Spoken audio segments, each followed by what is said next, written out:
What's good, Fin Nation? What's good? It's your boy Reason, and we're back here for another one.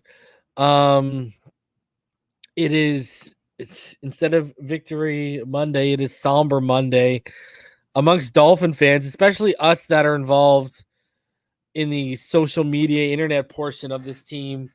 I mean, Logan's out here. It's Logan 15 versus the world right now. And then you got, just the fan base on Twitter and everywhere is just so divided right now. People actually trying to formulate excuses for the offensive line. And I've been warning people about this since last year. People are trying to paint this narrative and this picture that this is some new excuse. Guys, I know I'm at almost 5,200 people right now. But back when we were only around just over 1,000 and me and Ballgame were doing all 22 breakdowns, we were warning everybody about the offensive line last year.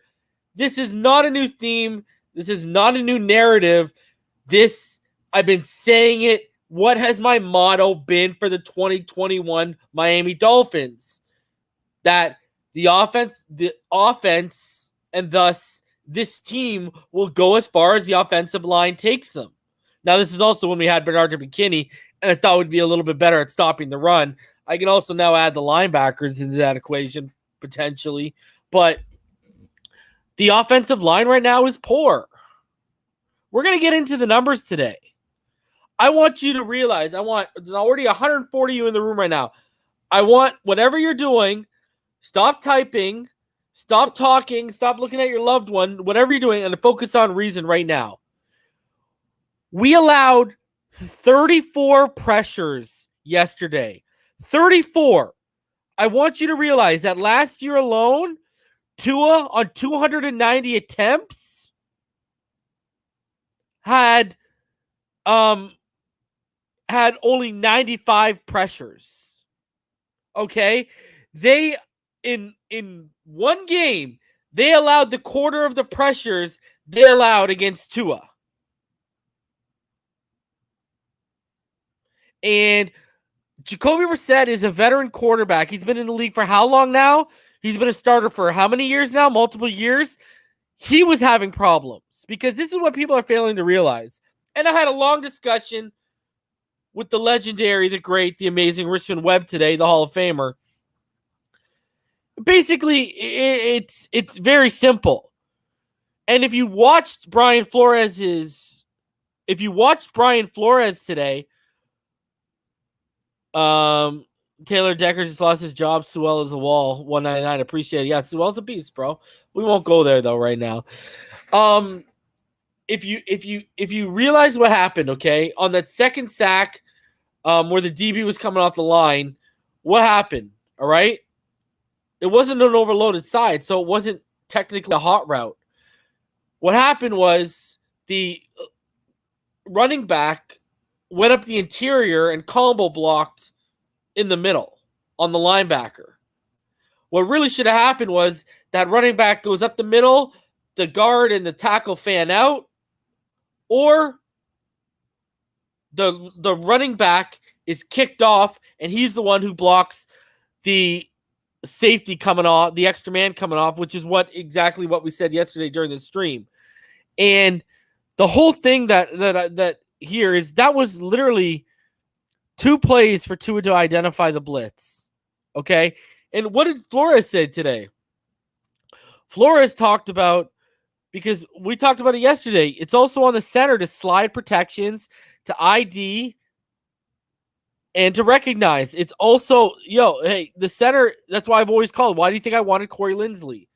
I said, this is the most important position on the offensive line next to the blind side. This is the quarterback. This is the guy who is the main communicator on the offensive line and with your quarterback.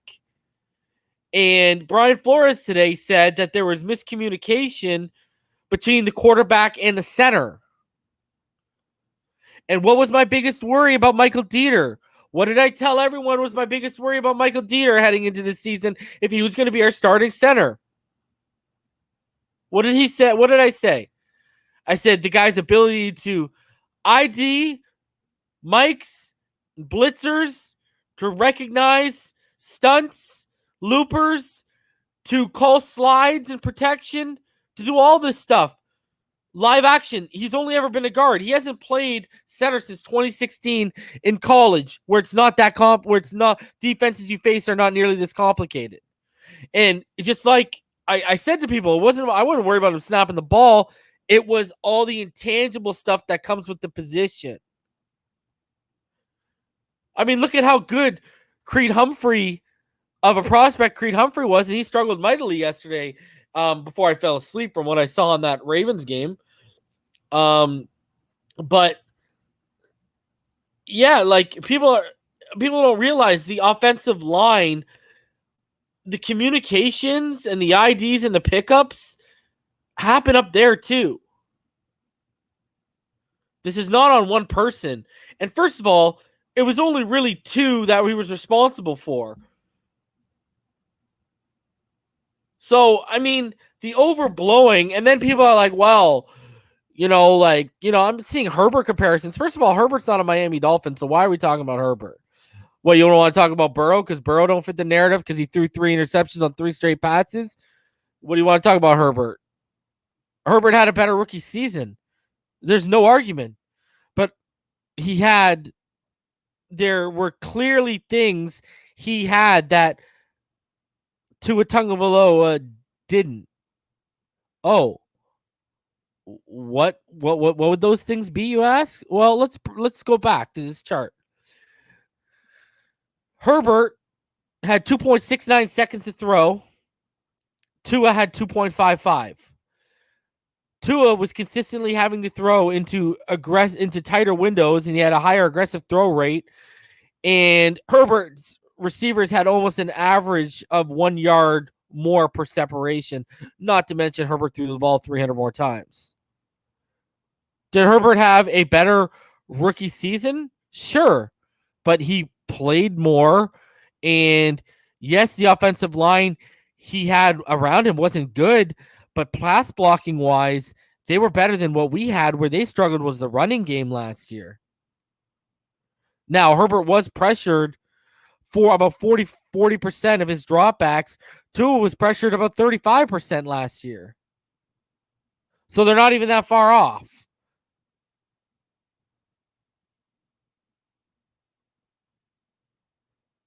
So people want to sit there and start. Why are we even comparing right now? Because guess what? Last I checked, Tua Tagovailoa right now is the current quarterback of the Miami Dolphins. And if you think 3 firsts and 2 seconds for Deshaun Watson is going to change this, the problem with that is you could get an elite offensive lineman and a damn good Mike linebacker for that.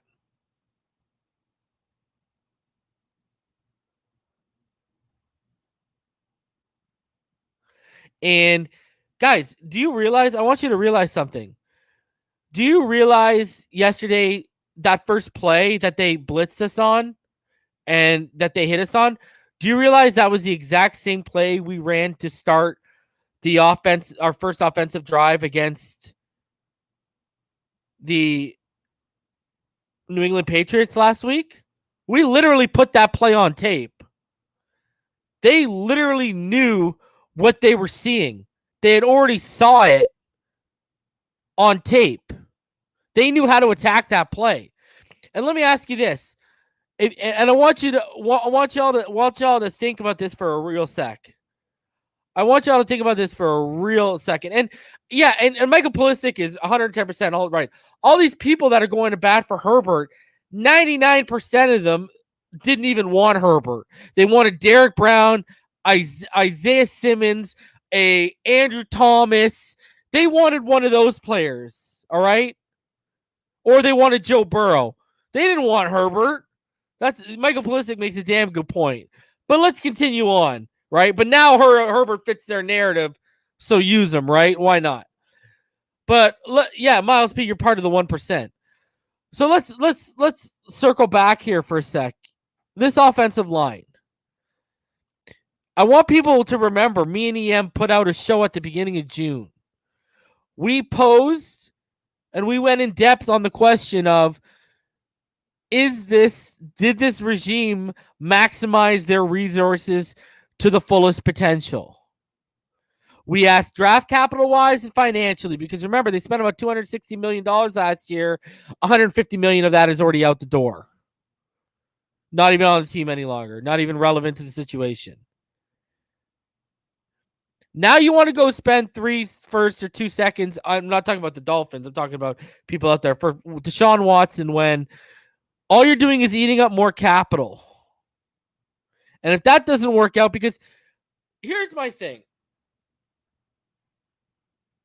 If Deshaun Watson played so well with a piss-poor offensive line, why did they move heaven and earth to get Laremy Tunsil?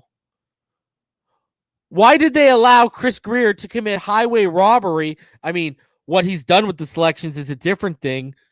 The actual selections gained was highway robbery.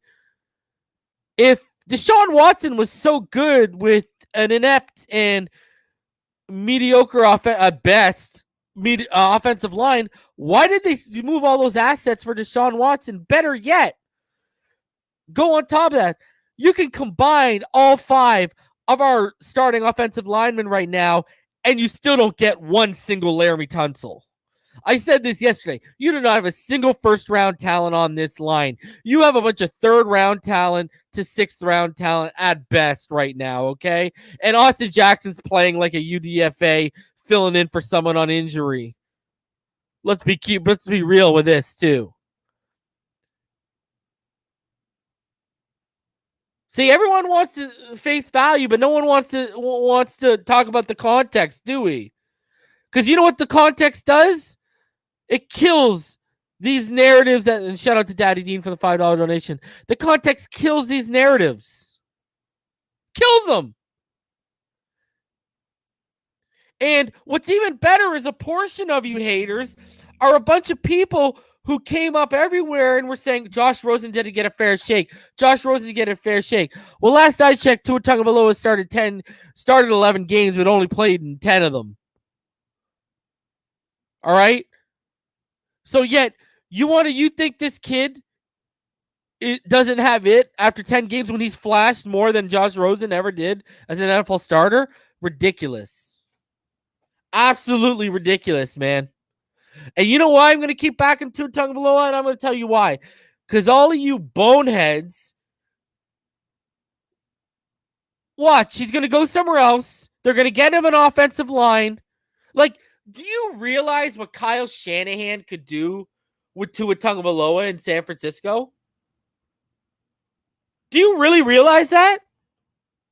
I want you to actually think in that West Coast offense with that zone run, what he could actually do with Tua Tagovailoa and his skill set.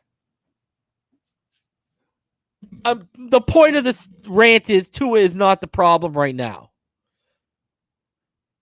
I've been calling the offensive line. Why was I running the Penei Sewell train? Why? Why was I the leader and the conductor of the Penei Sewell train so hard, even though Jalen Waddle was my wide receiver 1? Why? Because of the offensive line. Why did I want Corey Linsley? I said, if you sign Corey Linsley and you draft Penei Sewell, you will automatically upgrade this line immensely compared to what we have right now. And you know what you could have done? You could have, and I said move Hunt to right guard. He had a bad game this weekend, but the weekend before was good and the preseason was good. But anyways, Michael Dieter could play guard for you. You wouldn't need to depend on him at center. He could be a guard or backup center. So you wouldn't even need to lean on Kinley's inexperience right now. It would have given you, those 2 moves would have given you so much flexibility with this offensive line. It would have been stupid. And then you turn around and instead of trading up for Eichenberg, you trade up for the guy I was warning each and every one of you about, Rondell Moore, who I don't know if you saw what he did on Sunday in Arizona, but oh boy, Rondell Moore is certifiably a beast and the monster I was preaching he would be. I told all y'all, if he wasn't 5'8", 5'9", he would have been wide receiver 1 in this class. Rondell Moore is special, but I digress again. I'm telling you, this starts at the top and it works its way down. Another point I wanted to make for these people holding everything to Tua. Guys, do you not know how coaching works? Am I the only person who doesn't realize who knows how coaching works in the NFL to some extent? This is what should have happened after that first drive. Because I talked to Richmond, and I said to Richmond, should this has happened? Da da da da da. His response, I'll tell you his response after. So I posed to Richmond. I said, listen, Richmond, I get the miscommunications between the offensive line and Tua on the first drive because they were seeing something they hadn't seen. They're blitzing slot corners and bringing down safeties and blitzing them and then dropping everyone back into man. They hadn't seen that, okay? So after that first drive, I said to him, after that first drive, should the Charlie Fry, and I said this to EM too, should Charlie Fry have taken Tua Tagovailoa and Jacoby Brissett to the side, brought out the surface, same thing with the offensive line, Lemuel Jean-Pierre, take the offensive line to the side, and then they make their adjustments. When you see this, you do this. They make their adjustments. Richmond Webb said, and I quote, back in my day, each part of the bench there was different parts of the bench for each portion of the team. So quarterbacks one area, corners one place, line one place, receivers one place, etc. What would have happened was, back in his day, is coach would have brought out the whiteboard, he said, and, because they didn't have surfaces back then, obviously, and they would have went over, this is how you adjust when you see that. So, listen, this goes beyond Tua. The adjustments did not start until like the third or fourth drive in for Brissett. And Brissett was still having issues picking stuff up too in communication. So do you understand where I'm going with this? This is all the way to the top to the bottom. This is the coach, right? Okay, let's start at the top. This is the GM for the resources that have been used, because everything has to get signed off by the GM. This is by Brian Flores, because I'm going to put this up right here, right now for you.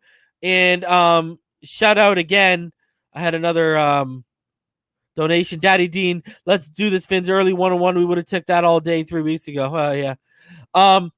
This goes to the coach, and this is what I want to show y'all, people, because I've been telling y'all Brian Flores is more involved than all y'all think he is. And I want y'all to see what Barry Jackson tweeted last night. Okay? This is what he tweeted yesterday at 3:33 p.m. Hearing most of anger directed at Greer today. Keep in mind that Flores has a huge say in personnel, and Greer often defers to him. So jointly credit or jointly blame both for personnel hits and misses since the start of 2019. So people who want to point to, I've been telling all y'all what the deal is with Flores and his pull with this team right now. I've been telling all of y'all. And some of y'all backstage have heard me talk about how I'm baffled that he has as much pull as he does and he hasn't won anything. Like, he's trying to get Belichick pull here and he ain't done nothing.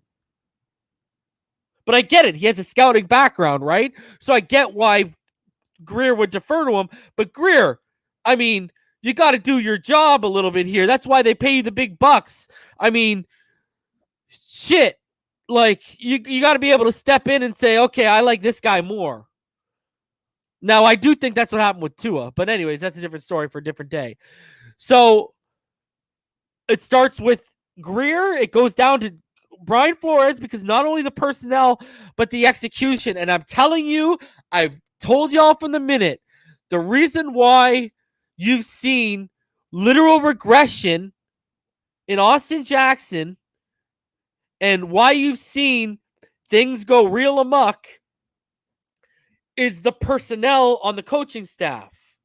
Okay? Last year's I believe Steve Marshall was the O-line coach. He was brought in with Chan Gailey and such. Marshall left when Gailey left.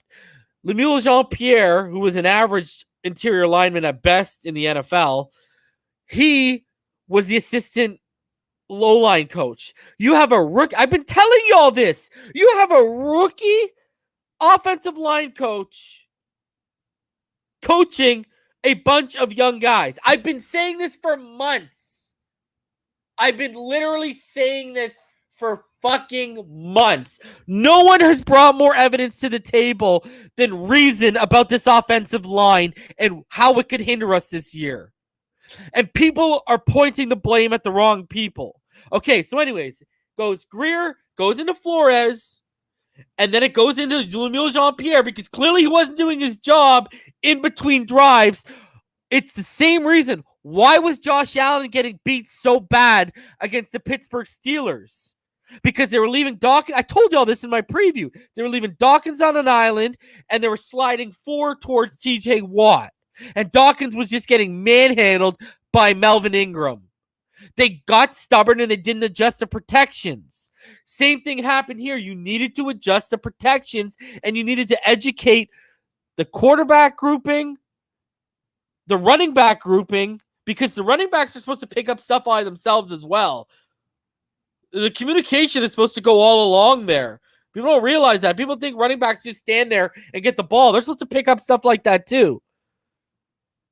And like the coaching was just not good. You know, Noah Benogany, he's a 30th pick. We could have a Jonathan Taylor or DeAndre Swift. You know what I mean? We could have one of those backs right now, J.K. Dobbins, because you don't know how the ball would have went. He could be healthy with us if we would have drafted him. Different scenario, different city, different place, different dimension, right? So in terms of like alternate timeline. But anyways, you know, we could have had all these options, or you could have an Antoine Winfield. Do you know what Antoine Winfield would have allowed you to do? Antoine Winfield, if you drafted him last year, who was me and EM safety 1, you don't have to draft Javon Holland, and Javon Holland was my top safety in this draft, him and Trevin Warwick, and then you go, and at 36, you don't have to move up for Eichenberg. You can take whatever tackle you want because the run hasn't started. And then you can sit at 50, you can take Creed, you can do whatever you want.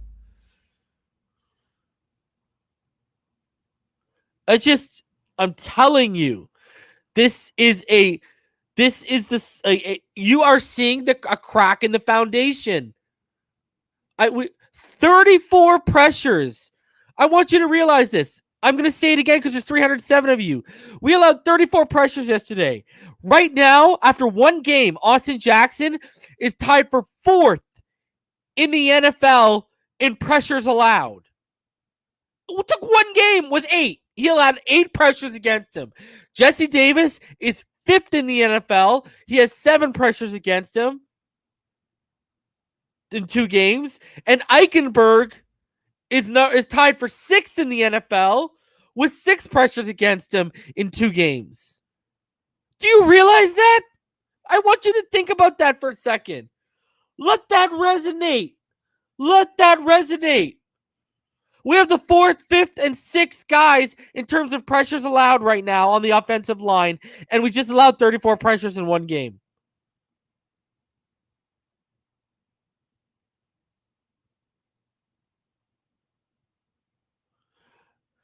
Michael, Jonathan Taylor can bounce off blocks, and Jonathan Taylor can have some games in him where you might want to commit to the run. He has better vision than Myles Gaskin does too. So, you know, we saw what, I'm not saying he's Barry Sanders, but we saw what Barry Sanders did with a poor O-line. All you need is a couple big runs and they automatically respect the offensive line. DeAndre Swift would work because he can catch footballs out of the backfield for what we're running right now. Do we have a fix for this mess reason, Daddy Dean asks? No! You're too late in the game. Unless you are going to find a team that realizes they're out of it and there's no chance, and yet you're only 2 games in, so good luck. you're gonna have to try and pick them apart for some of their talent. And you're only 2 games in. Anything can happen. Look at the Texans. Now the Texans just lost Tyrod Taylor, so that's probably a wrap. But what are you gonna go do? Pay through the gazoo for Larry Tunsil? The problem is now you have to ride it out. The only fix I can think of right now is you sign Mitchell Schwartz. That's the only thing I can think of right now. Or Ricky Wagner.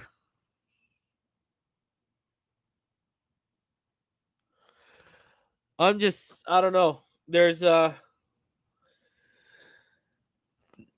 I've been warning everyone about this. Well, Russell Okung, do we bring him in? I mean, I wouldn't mind him, but he gets hurt a lot, right? I've been warning 34 pressures, and you're gonna blame a guy who's technically still a rookie because that was only his 11th start, and a guy who's been in the league for 6 years, and even he was having problems.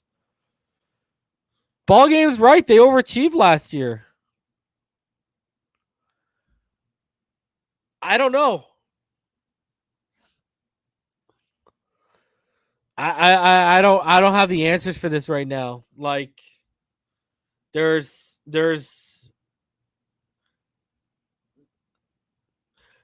if this goes bad, people are gonna pay. Let's put it that way.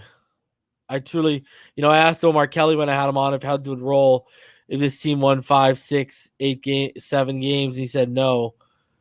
I think he would. So, I don't know. Again, I don't know if you guys saw it today, but they brought in they brought in a jabroni offensive tackle. They brought in today, if you haven't seen it yet, former Texans offensive tackle Roderick Johnson to the practice squad, and they cut Bobby Hart from the practice squad. So look at these little bargain bin shop. The bargain bin shopping continues. Like they literally brought in nothing to help the situation.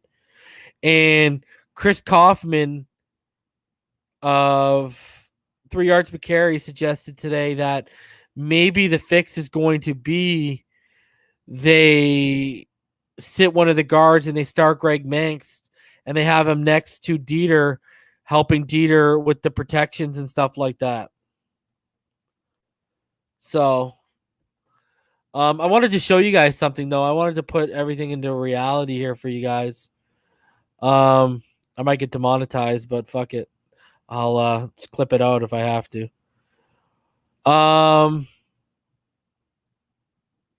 So I want people to look at this 1 second. So this is Tua when he got hit on the blind side. I want people to see this.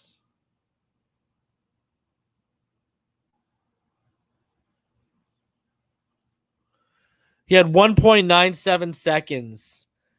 He did not even have 2 seconds to get the ball out.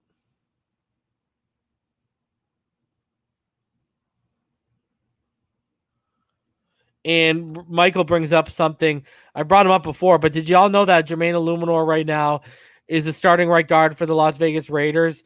And through 2 games, he's the highest graded interior player he's like the second highest graded interior player by PFF.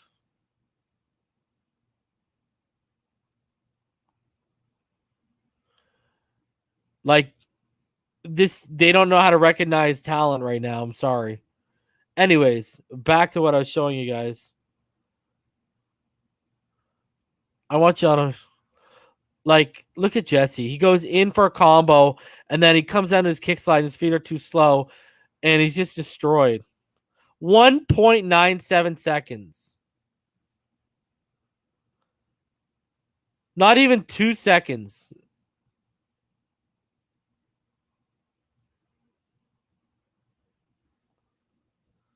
Like, unbelievable, man. Ridiculous. And, look at Jermaine Illuminor should be the perfect example for you guys to recognize that this regime can't evaluate offensive line play. I saw him on the last week's game, right? Where was it, the Thursday game where they played? Yeah, the Thursday game where they played. I saw, and he's phenomenal. So, like, you got them out here misevaluating even the veterans. I don't know, man. Nelson Alfonso dropping the truth hammer. Jesus. Do I even acknowledge that? Oh, my God. Adam Gase has a better record than Flores through the first 34 games. Ouch. Ouch. Adam Gase, and as much as I hate Adam Gase and Tannenbaum, I've said two things about them. A, they got to the playoffs, and B, when Tunsil fell in their lap, they didn't pass him up. They took the tackle and they just kicked him in the guard because they knew how important it was to get an offensive line. Like, I want people to realize this. I had this conversation today. You know, with Gase and them, they kind of found the recipe, right? Get the offensive line and get the running game, and that'll help Tannehill. And then you look at, they had it in 2016 before Tannehill got hurt. That's why we made the playoffs. But then they could, then he got hurt next year. We could never get that mojo back again. We're correct. In week one, we kind of found that recipe of the up tempo, which you already knew from last year if you've been watching this channel, the up tempo and the RPO, and then sprinkle in long developing concepts, high-low stuff, mesh, sprinkle stuff in, right? And they got away from it in game one. And then yesterday they decided to come out and run the exact same play we ran to start our first offensive drive against New England, like the Bills didn't have it on tape. Even the play calling is like, I want y'all to think about, let me pose this question to you guys. Are we even utilizing Jalen Waddle correctly? Because my thing with this is their only way to get Waddle into open space is bubble screens and such, like basic conceptual stuff. Like, why are we not doing trips bunches, two guys, taking defenders with them or rubbing them out and manufacturing space for Waddle to play into and get thrown into? Like, if guys aren't separating naturally enough, you got to manufacture the space for them. I don't know. I thought we were going to see real creativity with two minds, and through two games, I haven't seen real creativity. So, I don't know. I have no idea. That's my thoughts on where we are right now. But this team right now, I'm telling you right now, we are not we're not there yet. And I think that's what hurt everyone yesterday was the realization of, oh my God, we aren't there yet. We aren't close to being on the level of the cream of the crop in the AFC right now, let alone the AFC East. So it is what it is. Hold on, let me. I'm not hating. I mean, you got offensive line learning under, you got rookies going from the rookie season to sophomore season, learning under new coaches. And I told y'all before, what have I said? Different philosophies, different way of teaching, belief in different fundamentals that these guys go through, but no one wants to talk about that stuff. There's context to every situation. You knew the O-line was going to struggle. Now you got to figure out why they're going to struggle. And I've been telling all of you this for months upon months. This should not be new to anyone. What we saw yesterday, if you are an avid follower of Phinside the NFL, you weren't surprised. You basically sat back and said, oh, here we go.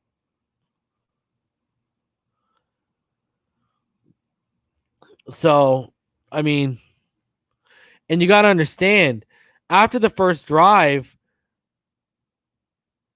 the blame starts to fall solely on for Tua and Brissett starts to fall solely on the offensive line, because Lemuel Jean-Pierre should be making the corrections with them.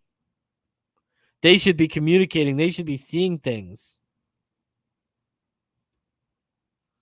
Shout out to Fins fans with class. Can you confirm if McKinney release was due to him farting in Flores' office? Flores was pissed. Oh my god. So I mean, hey, no one even wants to blame the coaching, like, but yet they want to say some of these things are fixable. How do you think they're fixable? It's because they are coaching issues too. So it is what it is. We're going to see how it plays out. We got the Raiders this week. I'll tell you right now, if Jacoby Brissett is starting, get ready to put that L in the column because it ain't going to be good. No one is telling me different about Jacoby Brissett. So, let's get into some of the snap counts from yesterday because there were some increases in players. First of all, when you look offensively, the big increase was Mike Gesicki. Gesicki only had about 22 snaps last week, and he was up to 47 out of the 74 ran. So Gesicki was actually the top tight end too. So even when they were running a lot of that 12-man personnel, he was still out there. So good to see. Not good to see Tua playing that low of the snap count due to injury. So yeah, you notice the increase in Gesicki. That really jumped out to me. He had a bigger role this weekend. Now continuing on, and obviously, Jesse Davis with the injury. That's why his is so low. Durham Smythe was one of our lowest graded players today by PFF. And Preston Williams, they eased him back in with 22 of the 74 snaps. So he played about just under a third of the offensive snaps. Now, when you look at this team defensively, there's a few things that are worth monitoring here. One being Eric Rowe's low snap count was down to 40%. I don't know what's going on there, if he's hurt or but Holland played 77% of the snaps. Like, those are big boy snaps.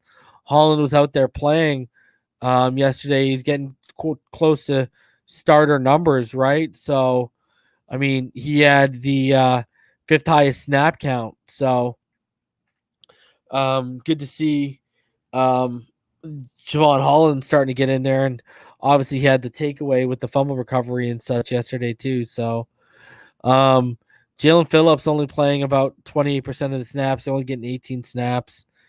All right, and then as you look at the box score, some things that really stand out is 8 for 18 on third down and 0 for 4 on fourth down. Not very good.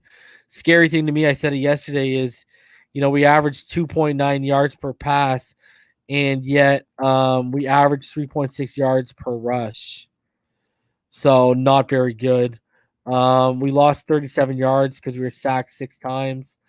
The penalties reared their ugly head, 9 penalties. I mean, people seem to forget the completion to start the second drive that Tua had to Devontae Parker that could have set the tone and changed the whole feel of that drive. And it was a nice play when it got called back. If you watch it, he used his eyes, drew the corner up off Parker so he could make the throw, made the throw and put it in there nicely. So penalties, and that was because Austin Jackson, thought he was a receiver and was all the way down the field like an absolute jabroni. Got to stick with the run more. I mean, 5 carries for 25 yards for Myles Gaskin. I mean, this guy's averaging over 5 yards per carry. What is going on? especially with Stootsville involved, I thought we'd be way more heavy and way more committed to the run, and they're just not doing it. I just, I just, I don't get it, man. Not a fan. Not a fan in the slightest of how this. It's the offense last year all over again, where they don't commit to the run, and Tua. If you're going to run an RPO based offense, you got to make teams be a little bit honest towards the running back room you have, and they're doing nothing to help their cause. And especially if you're going to run a lot of RPO, that run that's what the R and RPO stands for. You got to do a better job, man. Just unbelievable. Obviously, another thing too that stands out is the Dolphins are 0-3 in the red zone. Call me a homer, call me a Tua fan, whatever you want. I believe with the field position we gained with Tua, we would have put some points on the board yesterday. And then time of possession, the Dolphins finally win the time of possession battle, but that's because the Bills didn't really have to do much. And we were dinking and dunking. I mean, Brissett 24 for 40 for 169 yards. I mean, good God. Like, you know what I mean?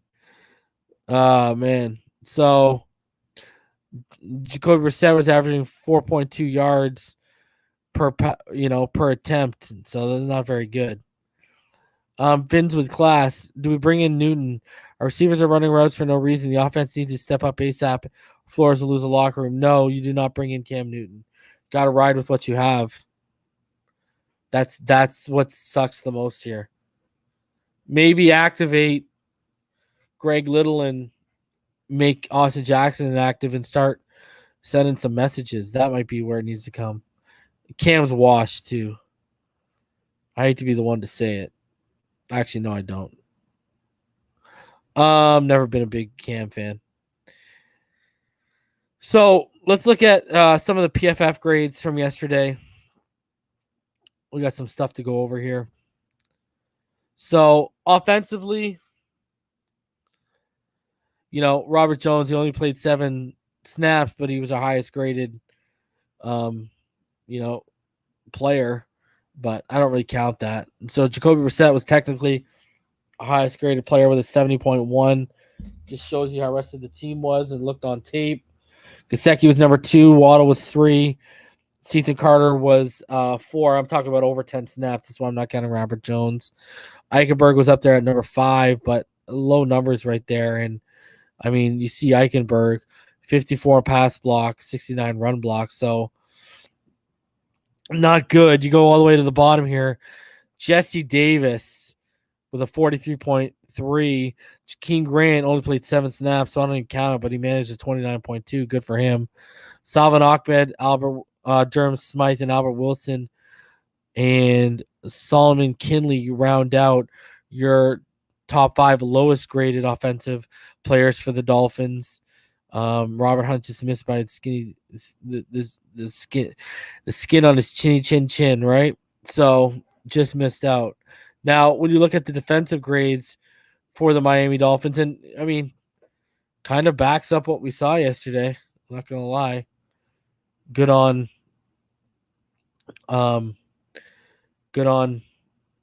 PFF. So Sam Eguavoen only played 8 snaps, but he was your highest. But over 10 snaps, Andrew Van Ginkel had a 91.1 because of his ability in coverage. Clearly, his tackling grade was good. His pass rushing grade was good. Run defense, not so good. And that's because he just doesn't have the requisite size and strength right now. Zach Seiler on 33 snaps was up there.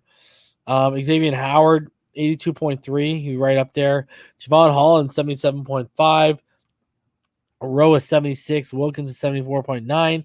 And then Byron Jones all the way at the bottom there. Not a good day for Byron Jones. I believe he allowed the touchdown too, right? He was targeted 8 times for 3 receptions. Yeah, it was not a good day for Byron Jones. We'll get into the coverage stuff. Jerome Baker managed to climb out of the basement where he was last week, but he still his run defense and his tackling were piss poor by PFF standards. So anyways, going into pass blocking, let's go into pass blocking, then we'll go into coverage. So the pass blocking grades, here you go. So they allowed 33 pressures. They've actually knocked it down one. They allowed 33 pressures. 33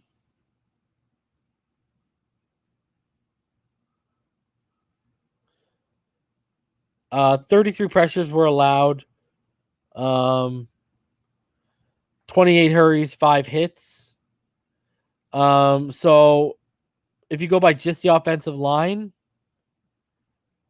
Eichenberg allowed 5 hurries for 5 pressures. Michael Dieter allowed 2 hurries for 2 pressures. Hunt allowed 3 hurries for 3 pressures. So right now we're at 10. Jesse Davis allowed 4 pressures on 3 hurries and 1 hit. So now we're at 14.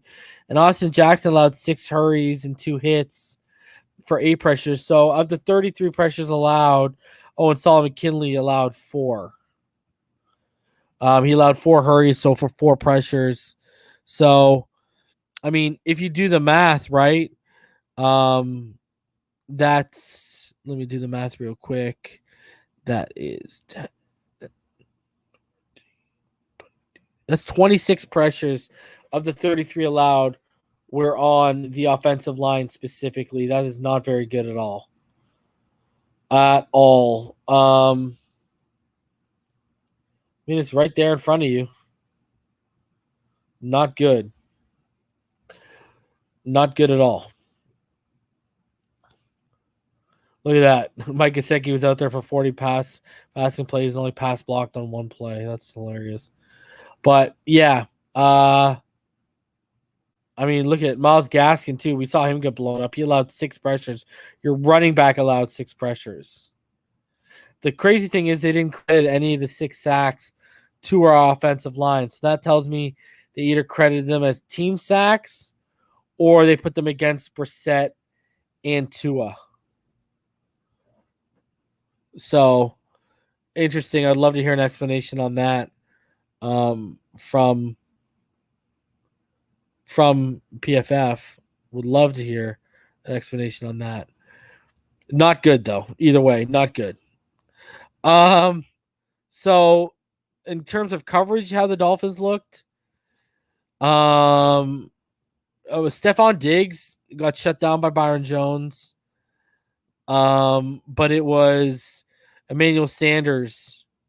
Yet he had a pass breakup on both of them, but Emmanuel Sanders had 2 receptions for 48 yards. Not good, right? Especially when one of them was 35 yards.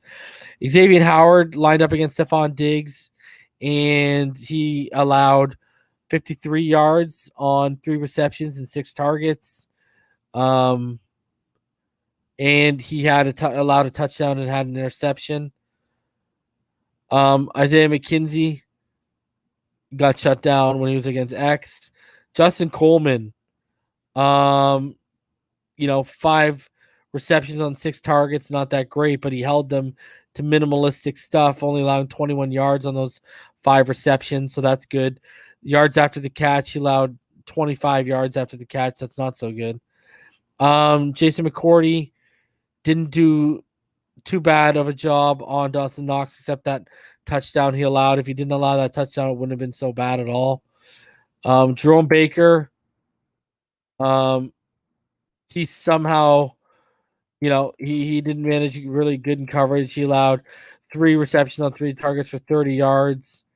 21 yards of those after the catch. 1 first down and 22 was the longest against him. Brandon Jones did his job against Devin Singletary. So, I mean, you look at it, it wasn't that bad. I mean, we talked about this yesterday. They did a pretty good job against Josh Allen. A lot of stuff downfield wasn't open. I mean, the Diggs touchdown was on a breakdown because he slipped and then got back up, and X just didn't stick with him, got a little lazy.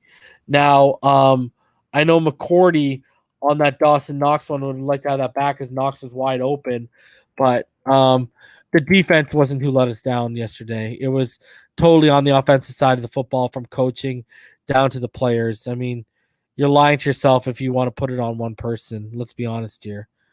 It takes a team effort to lose that badly on offense. Trust me. So there's a look at all of your PFF grades and analytics insight for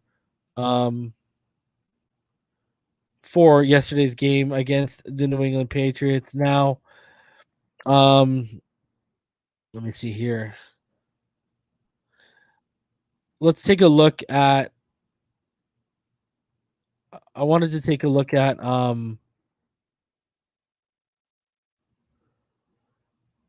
Jacoby Brissett's passing chart. And I wanted to also take a look at Josh Allen's against us, just because we did that last week, and it's just good to get a feel of what they were doing. Because I mean, remember last week when we looked at it, at a lot of context for where we were with what actually happened against us with Mac Jones. So taking a look at Jacoby Brissett, 24 of 40, 169 yards. If you look a little bit deeper at Jacoby Brissett and what happened to him yesterday, let me bring it up here.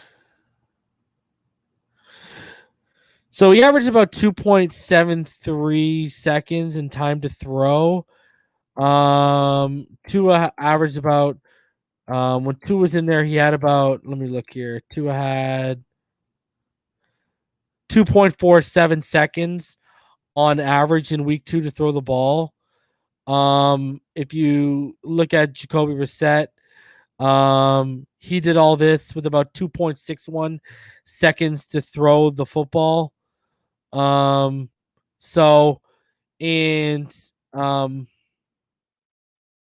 reality here too with Jacoby Brissett is his completed air yards was only 3.8, and his attended air yards was only 5.5. Now, if you remember last week, the average completed air yards for Tua was about 5.5, and his intended air yards was about like 9.5. So, Tua was far more aggressive last week than what you saw from Brissett. And Brissett too, the other thing about Brissett too, that needs to be said is he only averaged about 17.5% in terms of aggressive throw rate, meaning his throws were only about 17.5% of the time into tight windows. A yard or less separation. Whereas if you look at Tua last week, Tua was at about 25.9%. So, yeah, Tua was pushing the ball farther last week. His completed air yards were 5.1, and it was 9.4 for intended air yards. So he's pushing the ball farther. He was throwing into tight windows more than Jacoby Brissett was. If you saw what Jacoby Brissett really benefited from that Tua couldn't, and this chart kind of shows you it. If you go back and you watch, because again, I watched the game yesterday and I watched Tua's snaps about 4 times. Jacoby was just dumping over the pressure. And what I mean by that was like Tua's 6 foot, right? Jacoby Brissett's like what? I think he's like 6'4", right? Jacoby's like 6'4", I want to say. And what he was doing was, if the pressure was coming up the interior, he was standing there and just dumping over top of it. Whereas because Tua is 6 foot and the pressure was coming in his face up the interior, he has to slide out and make a throw, right? So it goes back to Drew Brees, right? Like, look at the line they built in New Orleans for Drew Brees because he's 6 feet tall and he needs a pocket to work from. Tua is no different. I mean, do people forget what Drew Brees was before he went to New Orleans when the Chargers just let him walk? Do people forget that? I know they remember we had a chance at getting it, but they don't remember how he was before he went to New Orleans or decided between us and New Orleans, do they? Okay? They made it. Look at what's the two things that offense did for Drew Brees. One, they protected him. Two, they manufactured space for their wide receivers. Everyone wants to talk about the Drew Brees comparison when you can use it against Tua, but they don't want to talk about the context of it. Anyways, if you go look at this, so he had 24 completions. Only 3 completions, and in total, only 7 of his 40 attempts. So 21 completions and 33 of his attempts came in front of the 10-yard line. And in all fairness to him, that bomb up there should have been completed to Devontae Parker. That was the only nice throw he really made. But I mean, Jacoby wasn't up here, and this is a guy who's been in the league for 6 years. Jacoby wasn't out here dicing and slicing and shredding. Now, when you take a look at Josh Allen,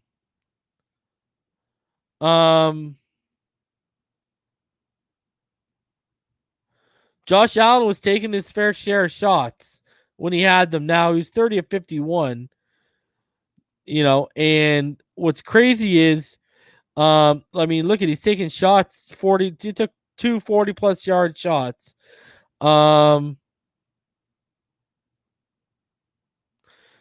So, 15 of his 51 attempts came beyond the 10-yard line.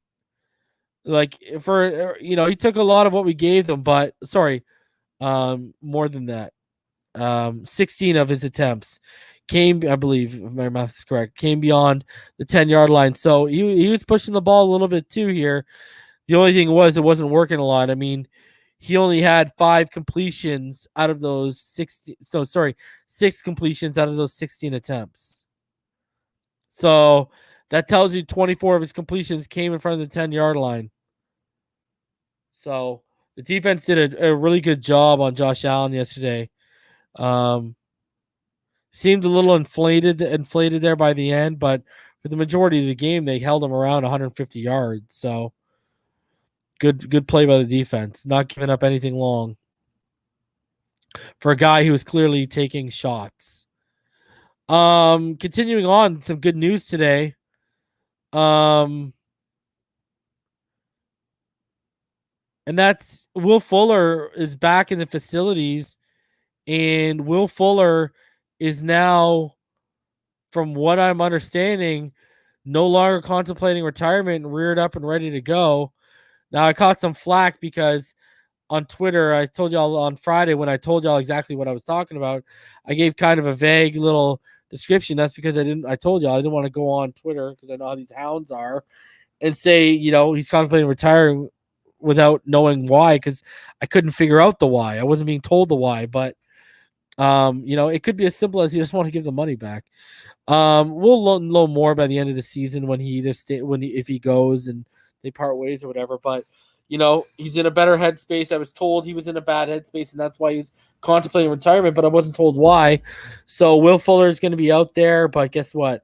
Jacoby Brissett's going to be throwing in the football. Jacoby Brisket, so it ain't going to be much. So, good to see that he didn't retire and that Will Fuller is going to be out there, and let's try and get every bang for the buck.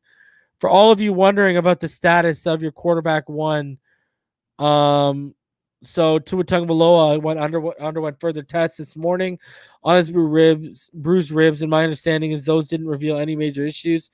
X-rays were negative, so it'll be about pain tolerance and functionality moving forward. Now, I want you to realize something. Did you guys see what Brian Flores said today in his press conference?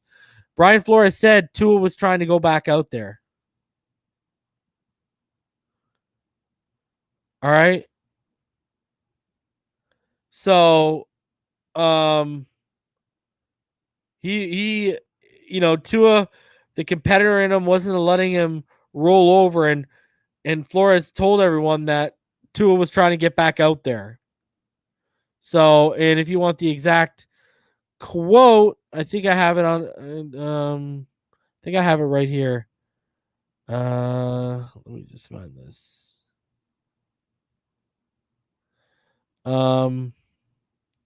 Couple quotes I want to read to you, anyways. He said he's a tough kid. I would say he's a very tough kid, whether it's just coming back from the hip.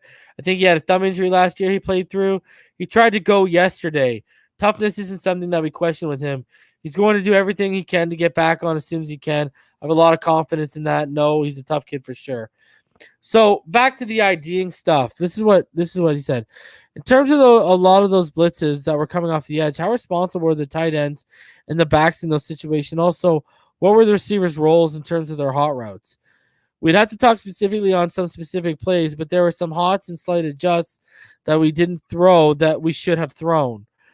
There were some missed IDs and miscommunications on the offensive line between the center and the quarterback. Now, again, it was happening with Brissett too, right? And we have to get that better. We have to get that right. We have to get that corrected. There was also some technique and fundamental issues. You mentioned the tight ends. We'd have to talk specifically about a specific play, but there were some instances where they were in protection as well. We've got to do a better job really at all positions.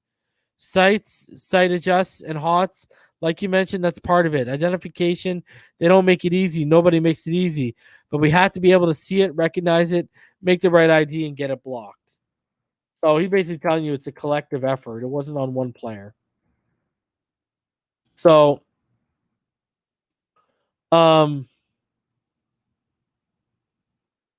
he also did mention today that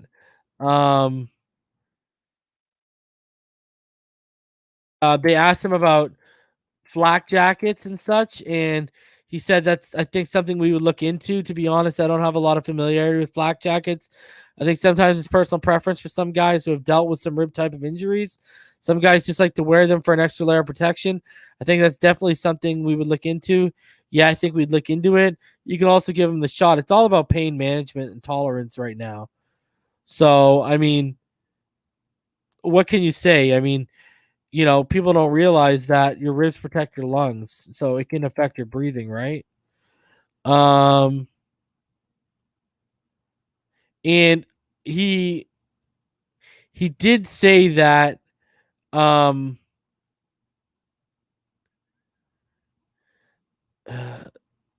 he did say that they're going to make some adjustments.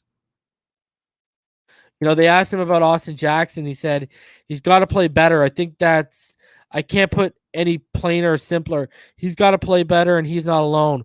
We've got to play better at a lot of positions. We've got to coach it better. We'll do that. I think that is a resilient team. We're going to turn the page to the Raiders after we get done with these corrections. Turn the page, make the corrections, get back out, practice Wednesday, have a good week of preparation, and give ourselves an opportunity to have success. At one point, too, we also said changes are going to be coming. So we'll see exactly what those changes are, because, I mean, I'm not exactly holding my breath that they're about to move heaven and earth to fix this offensive line. So, yeah, Tua Tagovailoa, he tried to go yesterday. He's good to go. So, hopefully he plays this weekend. It sounds like maybe him and Fuller could be back this weekend. So that would be a good thing, because I don't think we stand a chance with Jacoby Brissett. I truly believe that. No offense to any of you Jacoby Brissett fans. So I had this article from Barry Jackson I wanted to go over before I open it up to all you guys. Just some news and notes. Talked about some of the things we've talked about already. But I wanted to share this with you because you all know I'm a big fan of Barry Jackson. So a metric site on Monday revealed the depressing details about two disturbing realities of this Dolphins season so far. Miami hasn't been nearly effective enough protecting its own quarterback or sacking the opposing quarterback. The Dolphins have yielded 8 sacks. Only Tennessee, Cincinnati, and the Jets have permitted more. Defensively, only the Packers and Lions play Monday night have fewer sacks than the Dolphins too.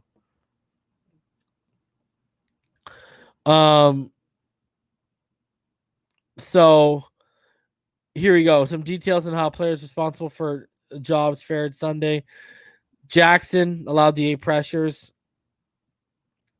Eichenberg 5, Gaskin 6, Davis and Kinley 4 apiece. Brian Flores said Jackson needs to play better and he's not alone. And then it talks about Davis's the amount of snaps he played before he left. The Dolphins allowed quarterback pressure on 24 of 45 dropbacks by Tua and Tagovailoa and Jacoby Brissett. Tagovailoa did not identify blitzers that would have helped prevent one of 2 early sacks before he left the game. All he had to do was, like I said earlier, fan them out or shift the running back to the protection. On the positive side, center Michael Dieter only allowed 1 pressure on 54 pass blocking snaps. Per PFF, Dieter graded out amongst the best linemen who played a lot. Davis the worst. Jackson was graded the best in run blocking. It's early, but PFF ranks Eichenberg and Jackson 47th and 60th among 73 offensive tackles this season. Not good. Undrafted rookie Robert Jones replaced Kinley for the final 7 of the Dolphins' 74 offensive snaps. Kinley was not injured. From the pass rush perspective, the Dolphins had only 1 sack on Sunday night, split between Van Ginkel and Ogba. Ogba had 6 pressures on Sunday and 9 for the season. Also, a quick note on what they're saying about Ogba that I think some of you will find interesting. Ogba and his 9 pressures this season, guys, right now Ogba is ranked in the top 5 in defensive ends. So he had 3 hits, 3 hurries, 2 hits, and 1 sack on Sunday. Ogba is currently tied for 4th best in the NFL amongst defensive ends with 9 pressures in 2 games. So good to see. And the defense did create 22 pressures against the Bills on 14 hurries, 6 hits, and 2 sacks. So continuing on, the Dolphins hoped their pass rush would get a lift this season from Iguavin, Butler, and Jalen Phillips, but Iguavin and Phillips played limited snaps on Sunday. And none of those 3 players has a sack through 2 games. Either does Jerome Baker, who had 7 sacks last season. Curiously, Baker has been used as a pass rusher just 16 times this season, compared to 64 snaps in coverage. Phillips played just 18 snaps. He has 2 pressures on 28 snaps this season. Wilkins did not pressure the quarterback a single time in 22 snaps as a pass rusher and 44 snaps rushing the quarterback this season. Wilkins has 1 pressure on no sacks. Fuller returned to the Dolphins on Monday after missing 4 days for personal reasons.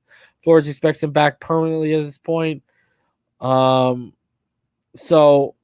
beyond Tagovailoa's rib injury, Jesse Davis and Jakeem Grant are both dealing with injuries. Flores said indications are promising for both players early on this week. So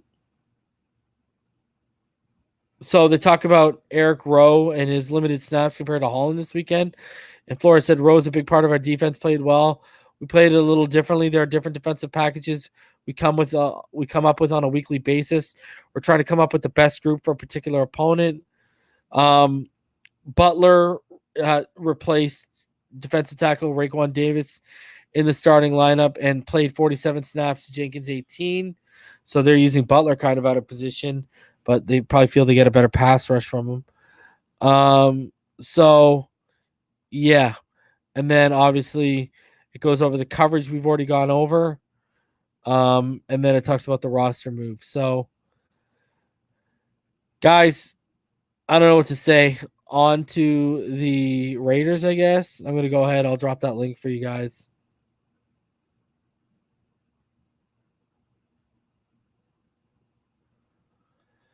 Oh, man.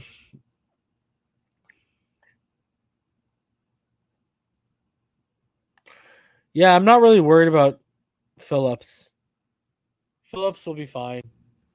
They just need Phillips to stick with what he's doing best. Get him comfortable, rushing the passer. That's it. He'll be fine. Not too worried.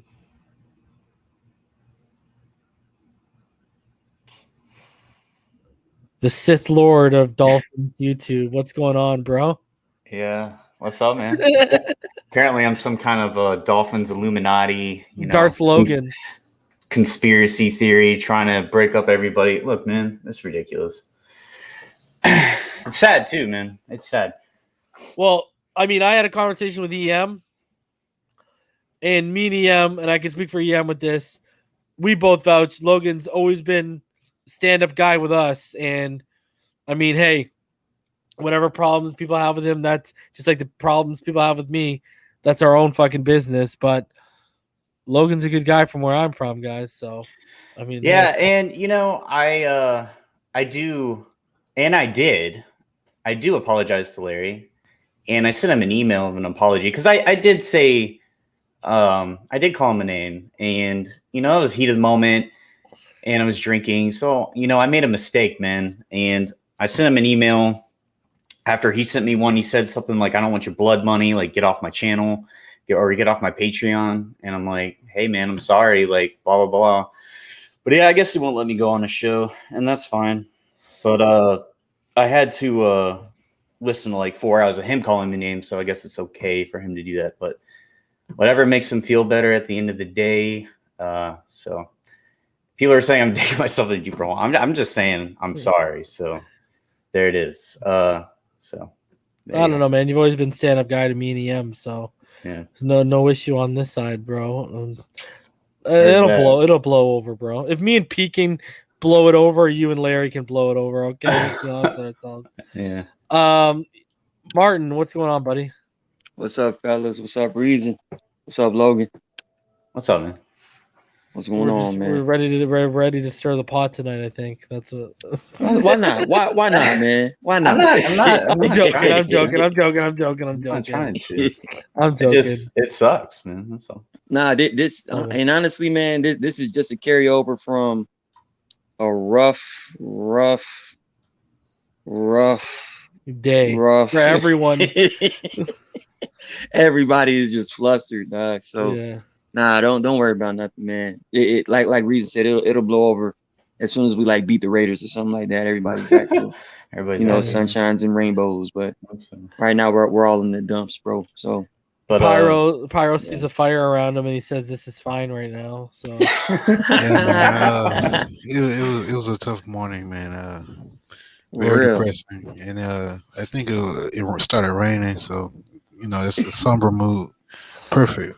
Bro, honestly, today feels like one of those days after like a tragedy where you've been crying a whole lot. Like my eyes hurt, like it's just weird, bro. Like now you wake up depressed. That's a terrible feeling, man. Bro, like the birds were not chirping today. They were cuddled in their nests. Like, bro, I didn't want to be bothered by nobody. The neighbors, hey, what's up? Like, hey. I didn't want to talk with nobody. Fuck off. I was like, bro, fuck you. Fuck out of here. But yeah, man, I want to talk with you, bro. Well, here's someone who'll bring up your mood. What's going on, Dylan? Hey, Dylan. Hey, no, I gotta say that Darth Logan, that's sticking, bro. Maybe I should just change my name to that, Yeah, Darth Logan, that's sticking. I love that. That's great. Pull out your lightsaber, bro. Let's show these guys what it's all about. Yeah, right. I dig it. Darth Logan with his short shorts. Yeah, man. I mean, hey, bro, Darth short shorts. There you go. You can take Logan out of the equation. Oh man. Wayne, what's going on, bro? What's good, fellas? You got the soundproof on the wall.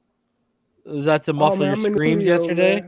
Is that to muffle your screams last night? Wales. Yeah. Bro, I heard yelling and crying coming from a recording studio up the street. Did anyone else hear that? They must be recording something really emotional in there. It's just adults getting their asses handed to them. I didn't want to record my my analysis video today. I didn't want to go over that shit. And to be honest, bro, the game wasn't even as bad as I was looking at, bro. Like early on, Nah, it was small. We could have. They held them at 14 long enough for us to do something. Exactly. That what made it hurt. Exactly. But that's Jacoby what made it hurt Brissett. more. With Jacoby Brissett. We could have easily went into the half 14-6 with just 2 field goals from our clutch kicker, bro. Like in the play call on 4th down was just atrocious. I agree. All right, let me just get through the 3 I just added. Florida born, what's going on, buddy? Ain't felt this down since my dog died. To be honest, man. Sorry about that, man. This is a sad day. People going after Logan.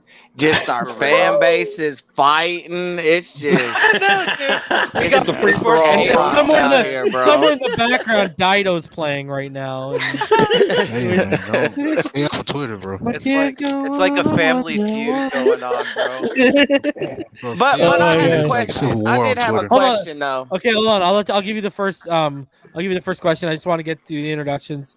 For CT and Crypto. So CT, what's up, buddy? What's going on, Reason? Logan, man, people are gonna hate, dude. It is what it is. You say things, you get mad, it'll blow over, man. It's fine. Just ignore the stupid bullshit. Today, so it's okay. Yeah, go ahead. No, I was just gonna say yesterday was just a piss poor day all around, and the coaches just need. I hope they come with a better game plan this week because last week was not it. I agree. Crypto, what's on your mind, buddy? What's up, everybody? I will normally give you one of my infamous analogies, but I would normally say it's a great day in paradise. But this is not paradise at this moment for Dolphin fandom. You know, not another day in paradise. So Phil Collins will have to take a park on that one. You didn't have us listen to the Bills, did you, Crypto? No, I didn't. Not at all. Yeah. At this rate, purgatory for the Bills. You know what I said? And I'm going to get to Florida Born's question. You know what's kind of crazy? If this offense plays the way they do, the Jaguars might be in the game against us in London. Oh my God! Oh, I want you that was the game I predicted us to lose first. Well, it ain't gonna matter. We'll lose 4 before those. Don't worry, bro. Yeah. that was my first loss for them. Hey, blame Crypto. Florida They Born. had a schedule. What's your question, buddy? Okay, my question is, I understand Tua missed the call on the cornerback blitzing. The second blitz. Okay, but can a tackle not also call that? You know, hey, this corner's about to blitz. True. Especially the team captain. Centers, tackles, and he was on the other side, right? Yeah. Oh, okay. At least that tackle could have. The tackle. You know what's even crazy? The running back can pick it up too. True. Like it's supposed to be, like it's a collective effort. That's why the line is in front of the quarterback and the running back is either beside or behind the quarterback. They can talk and communicate. All right. Because if you look at that blitz, right? Like, Gaskin I think it's Gaskin goes up the middle and they double on the interior. What that should have done is you should have fanned. He goes up the interior, the guard and the tackle fan out and kick out one gap, right? And then, or you have the running back pick it up and he just swings out and you keep everything instead of a double up the interior. It's a one-on-one and he swings out and he picks up the blitzer. Yeah. Or you don't even send that receiver in motion. You motion him back to the other side and force the cornerback to play a guy. But again, I'm waiting to totally pass judgment until I see the all 22. But there was some guy on Twitter. His name's In the Trenches Trey or something. He has like some like little podcast or whatever. And I guess he was at the game. And he said he was in the end zone and he saw and heard Tua pointing out and IDing the blitzers. Wow. And he's like, the line just did nothing to adjust. Because that's the thing. Yeah. If Martin, okay, I always bring up this infamous game, but if Martin IDs Olivier Vernon's coming off the edge against him. But the offensive line doesn't slide or do what he IDs. They don't react to what he IDs. It don't matter. Martin running for his life like the pictures when you Google him, bro. You know what I mean? It's like that. It's like that. Why do you? And did you notice? And Brian Flores Damn, that's shameful. Brian Flores' presser true. today. He said there's communication issues between the center and the quarterback. He didn't even say if it was Jacoby or Tua. He's clearly letting you know, because when the quarterback calls it and IDs, it's now up for the center to call the protections. Yeah, so Dieter's still learning that curve as well. Which is and Martin should be expected. What was my that was your main problem? Concern with Dieter starting, bro? Yeah. The front. Oh, ID. That was one of the takes I heard today. Did you see what Chris Kaufman on 3 yards? Chris Kaufman on 3 yards per carry said he thinks one of the changes Flores alluded to is Greg Manx will come in and play guard next to Dieter and help him out with the communication. That'd be smart. Wow. That'd be smart. That makes a lot of sense. Yes. But who is he going to replace? Kinley, probably. Probably Kinley, because Kinley got replaced at the end of the game, by Robert Jones. Well, I didn't get to watch that long. After 3.5 quarters, I said, "All right, fuck this, I'm out." Yeah, where's my gun and my bullets? Yeah, bro.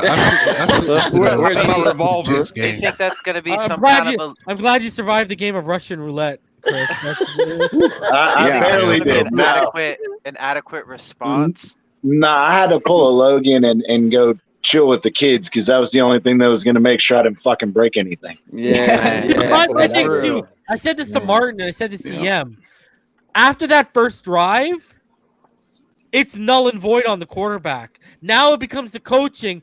The Fry should take your quarterback with his Brissett and Tua to the side. When you see this, you do this. Emile Jean-Pierre takes the offensive line because he goes right in front of them on the surface, kneels in front of them, and starts saying, when you guys see this, you do this. And you didn't see adjustments till like 2 or 3 drives into 3 or 4 drives, 2 to 4 drives into Jacoby Brissett. So it was a consistent theme, right? Like, dude, I mean, look at the amount of pressures they had against us. That's disgusting. And let's not forget, man, the game plan coming out was so it was embarrassingly. Why would you run the same thing? Who comes out with the same? That's what it was. And it makes me wonder, bro. Like, does Flores really believe that he knows offense as well as he knows defense? Because I'm gonna go with a big on that one. But Martin, as Out a on a very defensive thin mind, limb. and reason said it a bunch of times. As a defensive minded coach, you should know. Okay, if I'm running the defense for the other team, why the fuck would I run the same play I ran last? It doesn't make any sense. They are going to look at the tape. They're looking at the Unless tape. it was highly successful, that's the only way you do it. But they weren't. Even last week against the Patriots, we made a couple plays, but it wasn't like it was working like bread and butter. It wasn't. It was just good plays to run. But again, go ahead. See, my fault.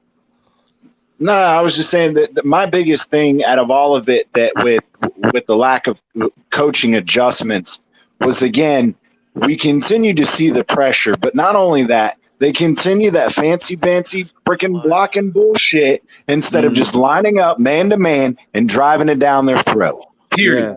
Yeah. And it's like, dude, you keep doing this stuff, and again, we saw it this time, except it was kind of even worse. Is instead of them manning up and trying to pull in certain plays, they were freaking running into each other, knocking into each other, and they couldn't even get off the ball because the freaking defensive line was in freaking Tua's lap or Jacoby's lap. It didn't matter what fucking quarterback it was. It was the same shit over and over and over. And it's like, again, I see it's not working, but let's keep doing it. Want to hear something? Want to hear something crazy? 4 out of 7 of Tua's dropbacks were unsuccessful due to pressure. On those 4 plays, the Dolphins had 8 blocking 5, 6 blocking 5, 6 blocking 4, and 5 blocking 4.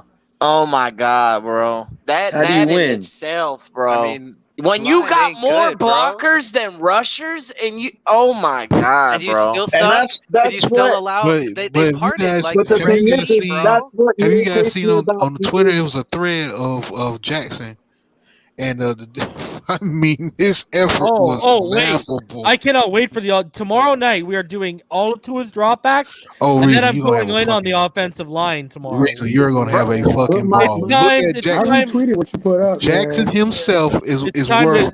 It's time to give y'all the truth, not some made up narrative, because I want to be a shock jock. And I'm not gonna lie. I'm not, guys, real quick. I just want just Reason. I'm telling you right now, Jackson is probably worth an hour or 30 minutes worth of that footage, bro. I'm telling you right now. Holy shit. Rerun the play like 50 times. Holy look at this shit. And now the next narrative. You know, Martin said to me. You know, Martin said to me, he's like, yo, because I talked to him and told him what we're gonna do tomorrow. He's like, just make sure.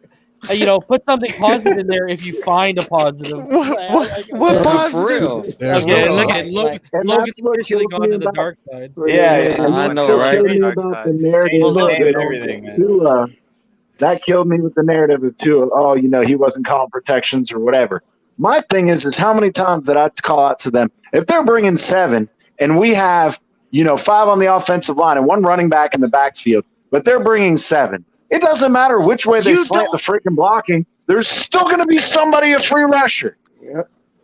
But nobody wants to listen to that. And it's like, come on, this is stupid. And then the next narrative I heard is we didn't build this O-line for Tua. We built it for Watson. Watson couldn't do shit with this. Bro, did we not see the Super Bowl? Did we not watch the Super Bowl?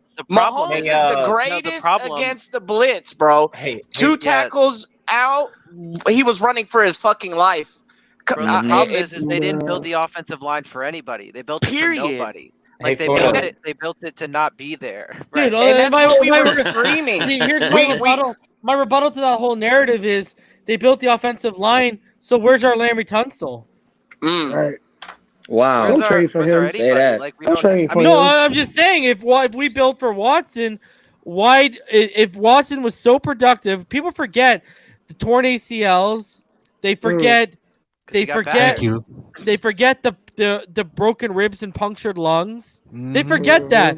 And then they forget that with the top 5 defense, when JJ Watt and Clowney were on that team still, they went to the playoffs, but they couldn't do anything offensively. And it was because how bad the offensive line was in front of them. And Lamar Miller was average at best. And so what did they do? They went out and they spent a whole bunch of capital on getting him a franchise left tackle. We don't have a franchise left tackle. Yeah. So one of the problems deeper than the quarterback position. Yeah. One of the Pro Football Focus guys put out a tweet just to match a lot of the other stuff they put out. He said that the Dolphins had a 27.3 pass blocking grade as a team in week 2. The lowest team grade from any individual game last season was a 44.6. Wow. Oh my God, bro. Wow. Hey, I got a question. It's so bad, dude. What is that? He actually changed it to Darth Logan the 15th. Yeah, I did. Darth Logan the 15th. Yes. That's amazing. But Kentucky man, who said that about the O-line was built for Watson? I believe that was the narrative TD had put out on Cock Blockers this morning. I didn't want to be the one to say it. But yeah. I just had to bring that up because that's what I guess they did an all 22 breakdown and that was what they had come to, and I was like, bro, it doesn't matter what quarterback you put back there, they're not going to do shit if rusher's getting to you in 1.9 seconds is what it was. Yeah, 1.97 seconds. Not even 2 seconds, by the way. And to be fair, I think this entire offensive line needs to be remixed, bro. Put Liam Eichenberg at left tackle. Throw away Austin Jackson because he clearly does not want to play football. For Kinley's sake, I'll throw in that undrafted rookie free agent in Jones and see, can you get the job done? Because Kinley has clearly been getting beat. It couldn't be worse, every play. Leave Dieter there. Let him continue to learn. Leave Robert Hunt there. Let him continue to learn. Kinley was so good for the first. At right tackle. Kinley was so good for the first handful of games last year, and then he just dropped off. Yeah, even I want y'all to realize one of his first snaps in the NFL was putting Ed Oliver on his ass. Yeah, man. I don't know what happened. But he was on the same side with Hunt, though. That's why. Maybe it's true. Maybe That it's is the true. line coach or something. Maybe coaching, yeah. That's the thing, though, for me, for like this upcoming game is do I want Tua back in there being our signal caller? Well, I do. Not yet. I do.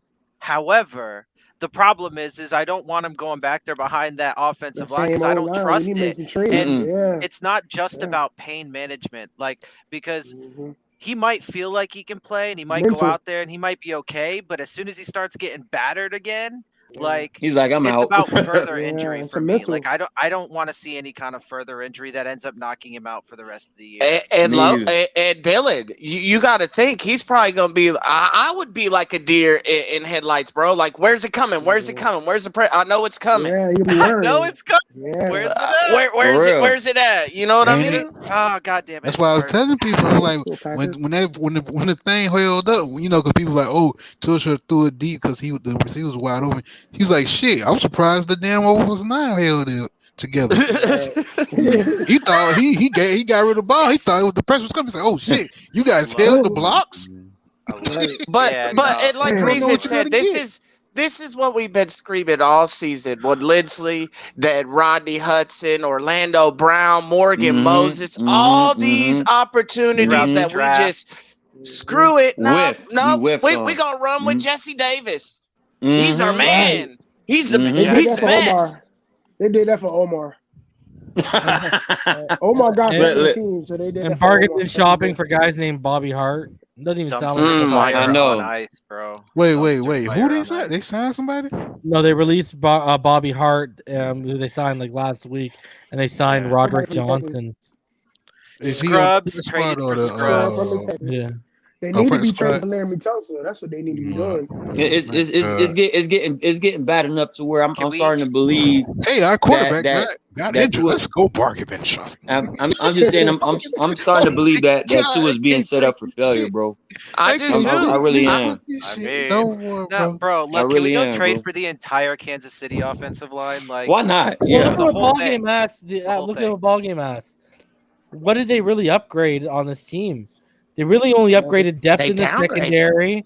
They upgraded the wide receiver and they added depth in the front four. Other than that, even with the receivers, though, they're an upgrade on paper and in talent. But if you can never get the ball to them because your quarterback's getting battered, what is the point? Yeah. You know what I'm saying? I told you guys, this offense is a glass cannon. I said it since day one. But the craziest thing is there's the same. Why do we know the sayings and why aren't they implementing it?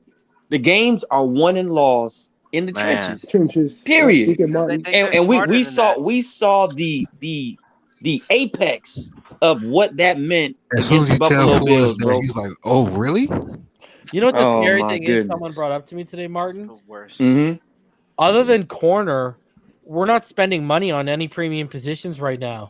True. And this is the product, and this is what they put together. Mind you, the cornerbacks are awesome. We love them. So don't tell me the money ain't there. Exactly. You can find the money. True. And the reason is they act like they're in year 2 of a rebuild. Like it's like there's no sense of urgency. Yeah, that's what I'm saying. It's like no, they're actually acting like they're in the pre-stage of a rebuild, where they're like just about to have a shitty season and then rebuild. Like, that's where they're stuck in 2019. That's where that performance looked like. That was bad. Yeah, I agree. They stuck in 2000. Like I want what's up with Fluker? Right? Bring him back. I mean, fuck something, bring back Fluker. Bring back Bernard McKinney. Trade for Jermaine Illuminor. Look, the team we're about to play. Bro, I was watching Jerome Baker throughout the game just to see if he was gonna make like tackle behind the line of scrimmage, and it's like, bro, why does he even play? Why does he even play linebacker, bro? Like for real. Yo, they have. Why do we even have him out there, bro? They had 9 tackles. Hey, we had to extend him, bro. On top of the 6 sacks, bro. He's a glorified off-the-ball blitzing linebacker. That's all he is. What you mean? It's difficult to watch him, bro. Martin? had to extend him. But the reason why it's so You know what he difficult to watch said to me? Jerome, You know, he said it makes him sick watching Baker, but now he said now it's starting to make him sick watching Austin Jackson. I know. It's both ways. But again, why would you pay a Jerome Baker knowing what he was and seeing what Bernardrick McKinney was with the Texans when he was in his prime, really, and you make the decision to extend him and release the other guy, and you see the results of that. It's like, be real. He's a flow cocksucker. That's the best way. He's a flow guy. Yeah. Yes, he's a flow cocksucker. But Jerome dance and everything for his. I know, probably. Okay, but again, it shouldn't be the case. I'm telling you, because I feel like Jerome Baker's the type that's like, hey, Flo, guess who he was talking behind your back? He talking behind your back. Can I just hear someone say what I thought I heard them say? Probably. What? Well, I thought I heard Wayne say something. No, I say he's a flow guy. Yeah. Okay. Man, look, that should not be the case, bro. You should never extend a player because you like him. I mean, we all said he was overpaid. Okay, yeah. He like him because he has his kids on camera asking him to do the little Jerome dance and all of that stuff. He's Man, that is terrible. He's a team player. But that equates to 0 tackles for losses and 20 tackles all 5 yards in front of the line. He didn't even have a lot of tackles in this game. He didn't even have a lot of tackles in this game. Oh, look at what Ram. Y'all remember this memory? Rammy makes a good point. This game reminded me of 2018 when we started 3-0 when we played the Patriots and everyone said we were taking the crown. We got absolutely smacked and we sucked the rest of the year. Wow. Wow. Brought that I'm telling you right now. God, it's every game 2 is out. Just mark it down as an L. Damn. So what do you think? What do you think's the possibility of Tua playing? I think he's going to go. If he tried to go on Sunday, he's going to go. Flores said he tried to go back in. If he tried to go back, he's going to go. That's scary. Can of corn, he'll be all right. That's what he's thinking right now. Can of corn. They got some solid pass rushes, bro. Like, reason. What's the possibility of Flo getting fired? I legit want him fired, bro. If we go trash, that's what happens. I want him out. I'm done. I'm done. Damn, Pyro. I ain't know we was getting all the way there. I told you. Man, if he wasn't such a control freak, if he would just bring in an offensive mind. I told you I don't like Patriot disciples, bro. I told you that. That's all we need. Not sure how. I don't like Patriot. I'm not sure how firing everything. Hold on. But hold on. Didn't I warn all of y'all that if we won 6, 7, 8 games, everyone would turn on Flores and Greer? And did you see all these platforms yesterday? Everyone turning on Flores. Yeah. I mean, I said it a couple weeks ago, and everybody telling me how stupid it wasn't going to happen. It took one shellacking, bro. That's all it took. One shellacking. You know why? Because that shellacking was enough for us to realize we're a pretender right now. We're not a contender. Yeah, and it's not that we lost. It's how we lost. The fact that we got outplayed, outcoached, and literally just shown the fucking door. Wasn't that the worst loss at home? Let me ask you this. Does Josh Allen own the Dolphins? Or does McDermott own Flores? I think McDermott. McDermott. You want to know why? Because Josh Allen didn't play good. Right. And I tell you what, they totally threw a wrinkle. They totally threw a wrinkle. Like I said, when was the last time you see them blitzing slot corners and safeties and then dropping everyone back into man? They're predominantly a zone coverage team. They don't do that shit. Yeah, you're right. That's what we was expecting. He's capitalizing on all phases of the game. And I'm just saying, bro, I think McDermott does own Brian Flores because Brian Flores up against any other team in the league, bro. He shows a capacity to have an amazing game plan no matter what the odds are, even against Kansas City at times. But when we go head up against McDermott in these Bills, it's almost like he has like secret pictures of Brian Flores like at Boston College or something like that. It's weird. It's weird how bad he prepares for the Bills, bro. I'm just curious. I mean, look, firing everybody really jumpstart this franchise though? Well, it doesn't. But That's the thing, though. back to square one. And it would, but that's the thing. Like I was one of the people early on that wasn't really sold on, Flores coming in, and it was partly because of the Belichick disciple stuff, but also because, well, first of all, I just don't agree with the tanking philosophy, and he did, obviously, because he did it, and was a huge part of it. But then also because of the agree with it. Yeah, I'm just being proud. I'm just saying. He did it though. I know. He executed it. I'm just joking. I'm joking, Dylan. Okay, but so and then some of the early stuff from behind the scenes, or it wasn't even behind the scenes because he did it in public. But at the end of the day, one of my base philosophies is a regime should have 5 years to have a chance. But I've been telling people, if it goes belly up in 3 years, that's not going to be the case. And you want to hear a reality? If Brian Daboll was the coach, Dorsey was the offensive coordinator, and Brian Flores was the defensive coordinator, this team could win a Super Bowl. Bro. I'd be all right with that. You know why? Because Daboll knows how to use Tua in this offense. Yes. I don't. My issue is, and I've gone back to it, and I brought it up. Why aren't experienced veteran guys wanting anything to do with this offense in terms of we couldn't even get the offensive coordinator from Clemson to take an NFL promotion as offensive coordinator to come away. And we see Clemson right now struggling with DJU. He couldn't, he wouldn't even leave and come up here. They couldn't get Matt Canada. They couldn't get the quarterback coach from what's it called? One of the assistants from Mike Kafka. Yeah, they could. No, not Kafka. The one from San Francisco, the young guy. Which one was that? You remember, that's my issue. Is none of these guys want to come with Flores. I agree because they understand that Flores is a super controlled person. Yeah, control. And what we need? We need an offensive genius who gets a veteran, been around the block defensive coordinator, and let her rip. And a veteran O-line coach like ball game. If Flores finds that, if he finds it in the twin OCs by the end of the year, or if he finds it in the offseason when he fires these guys and gets a new one, all the power to him. But 6. Flores needed to find a good version of what Chan Gailey represents in terms of experience, seen everything, been in the league for a little bit.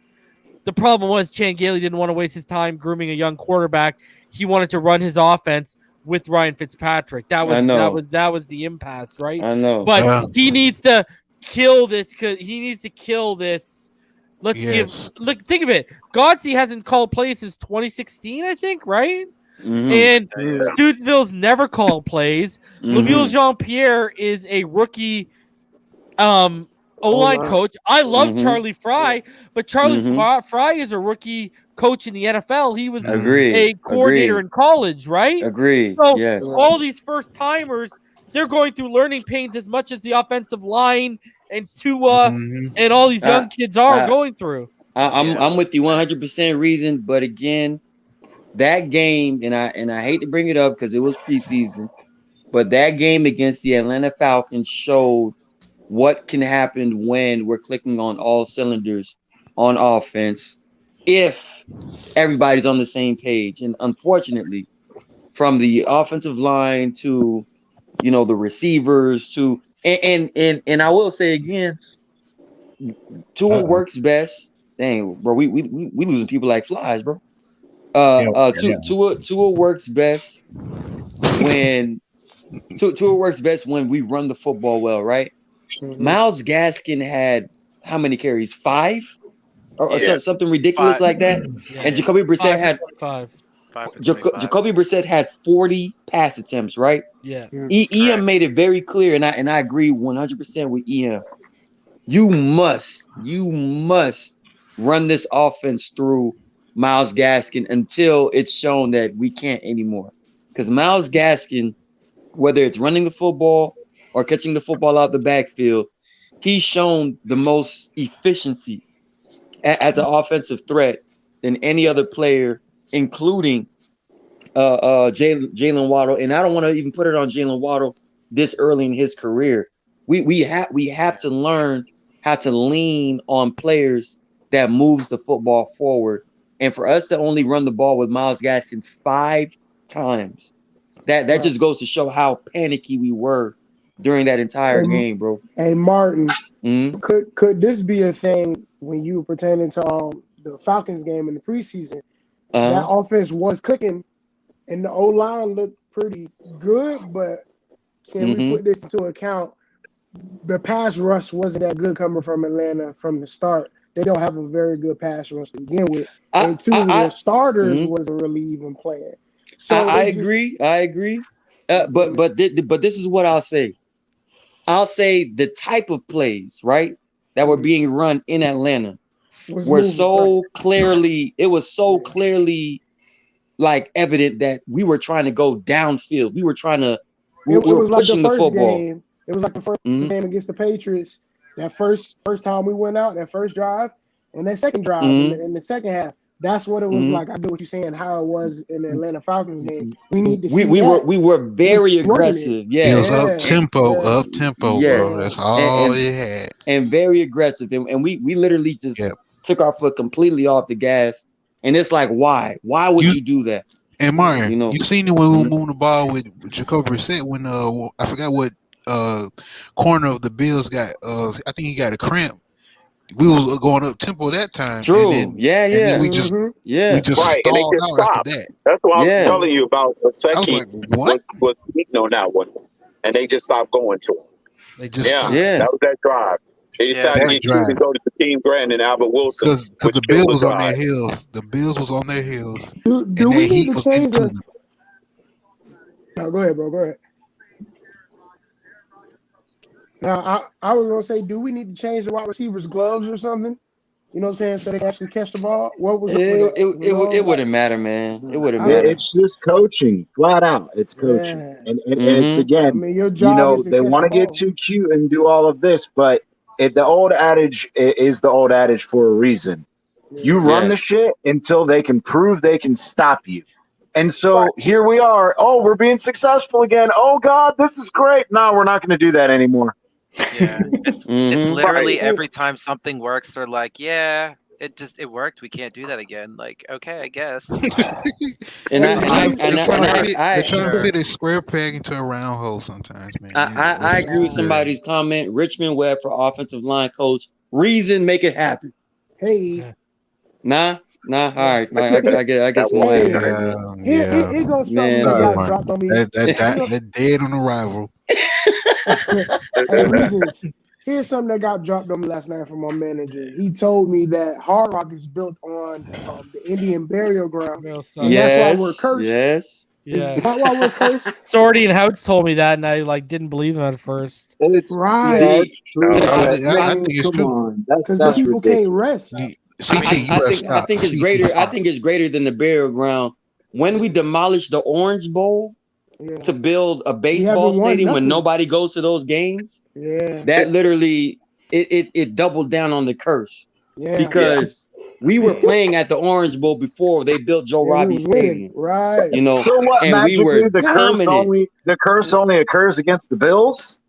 Nah. It's talking about winning. Yeah. No, I know. I was just making a joke. It was a joke. Every time we get our ass kicked by the Bills, they're magically stronger that week. Or the Ravens. Or the Ravens, exactly. I mean, that's another home game. Everyone was, you know how many people said to me after game one, "Oh, the Ravens, they look beatable. We might beat them this year." And then the Ravens do what they did yesterday. Everyone's like, I don't know about that. Those running backs. They didn't try to stray away from it. And when they strayed away from that pass, from their running attack, they got in trouble. That's when they got the pick six. And remember, I said this to everyone who said we could beat them. Remember, I said it up here. And who's their number one running back? Lamar Jackson, of course. Lamar Jackson. They lead the Everyone's league like, right they now, lost their number one, JK. I'm like, nah, bro. Yeah. They're like the number one in the league in total yards with like 440 something or whatever, and they have like 220 something per game in the first two games. Jackson's going to do 5 flips in the end zone against this team, it looks like. Yeah. That's another home game though, too, bro. Like, cartwheel that's flip. gonna be at Hard Rock Stadium.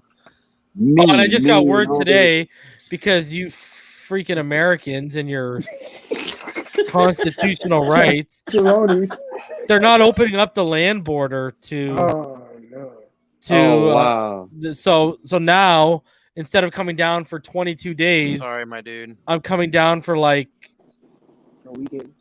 No, I'm gonna be bro. Check this out. I'm gonna be there for the Falcons game, and then I think I'm coming down from the 21st to the 4th. Okay, that ain't bad. That ain't bad. That's not bad. But I'm 3 days away from the Texans game. And I was originally gonna hit that up, and now because we were with JetBlue, they didn't refund us, so we have till next September to. September or October to use them, and now I'm just gonna fly out of Canada. But reason, do you really want to come down to this? Do you really want to come down, bro? We have a chance that Tua's gonna be back, and their defense is shit. We got a chance to beat the Falcons. I'll be there, bro. And I want to see Kyle Pitts. I don't know, man. I'm not no more. I'm not going to front this. Oh, I want to got say me this. nervous, Listen, bro. let me tell you this. Yeah. Say what you want about me, bro. We would have scored points in that first half if Tua was in the game still. Agreed. Yeah. Agreed. Because once they start figuring stuff out, because of the position that the defense put us in a couple plays, we would have put points on the board. Oh, I agree. The short fields. Yeah. I think Tua would have capitalized, bro. Let me tell you this. Albert Wilson wouldn't have been dropping that from Tua. He would have dropped it from Jacoby Brissett. He used to the backspin of the lefty, bro. Left arm of God. Maybe. I agree with you. I'm still nervous about the Raiders game, though. For real. I'm nervous about Albert Wilson. Shit. Yeah. I'm nervous too because Clump's going to be right. Even Dylan can testify to this. What is it that... Even me. Even you, Dylan. What is it that the team? Gotta get Dylan credit. Team doesn't understand that the fans do about this O-line and just see what we see that's on the It's field. Stubbornness of coaching. You're gonna listen. Multiple people were in on the Austin Jackson pick. Okay, and Flores okayed it for his personnel. Greer made the selection, and if you actually look at it, I've talked about it. Austin Jackson was clearly a knee-jerk reaction to all the run that started on tackles, right? Mm-hmm. It really started at 10 when Jedrick Wills went off the board. Mm-hmm. And Jedrick Wills was my number 2 guy. Worst was my number 1. And I wish we would have got either one. Jesus. But that started, and it was a knee-jerk reaction. Same reason why they signed Eric Flowers. Joe Tooney was going to be a Miami Dolphin. That's why he got franchise tagged. And as soon as you heard he got franchise tagged, they signed Eric Flowers. Knee-jerk reaction. Yeah. Right? Like that's and now you've got people who okayed that draft pick, that 18th overall pick, because that was part of the Minka trade, right? Yeah. That pick? I believe so. So you got people are gonna have to raise their hand and say, scouting and decision makers, we fucked up. And you're usually look at how stubborn this coaching staff is up into the front office right now.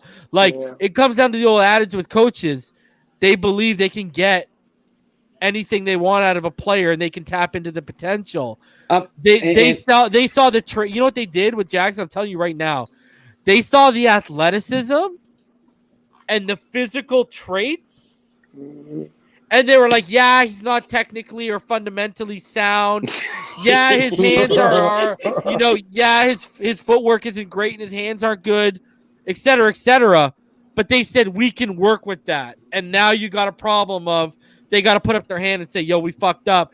And especially this early, it's the same reason why Eichenberg looked better last week, yet they brought Austin Jackson back and put him at left tackle when he's been a disaster all offseason. It's because they're politicking off the pick. Yep. Same reason why they got to make Eichenberg work. They got to make Eichenberg work because they give up a second and a third.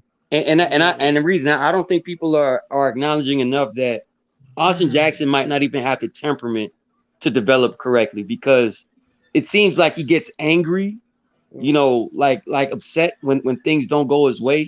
Not necessarily in the blocking department. He but gives up on a lot of plays. He does, bro. Like he gives up. Like he's straight to stand there watching these guys go by him.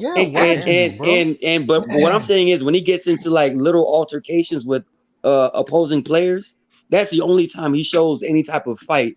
And then when it comes to looks like Tarzan plays like Jane, bro. And we're seeing it. And I think he has a serious issue. Like Hunt has that temperament. Here's the thing. I don't see from Jackson that I want to take your head off or bust through your chest or pancake your ass. I see that with like Robert Hunt.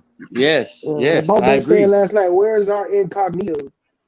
You know what I'm saying? Where's the Maulers? You know what? It might be Hunt. Hunt's the guy that can become that. Hunt can be that guy. I feel like Kinley could too, and for some reason, even though nobody wants Hunt, I think Kinley is all up here right now. Austin Jackson is rubbing off on Solomon Kinley, and I'll leave it at that. And I feel like Kinley was better with Hunt. Those two agreed. Together, no, you know what?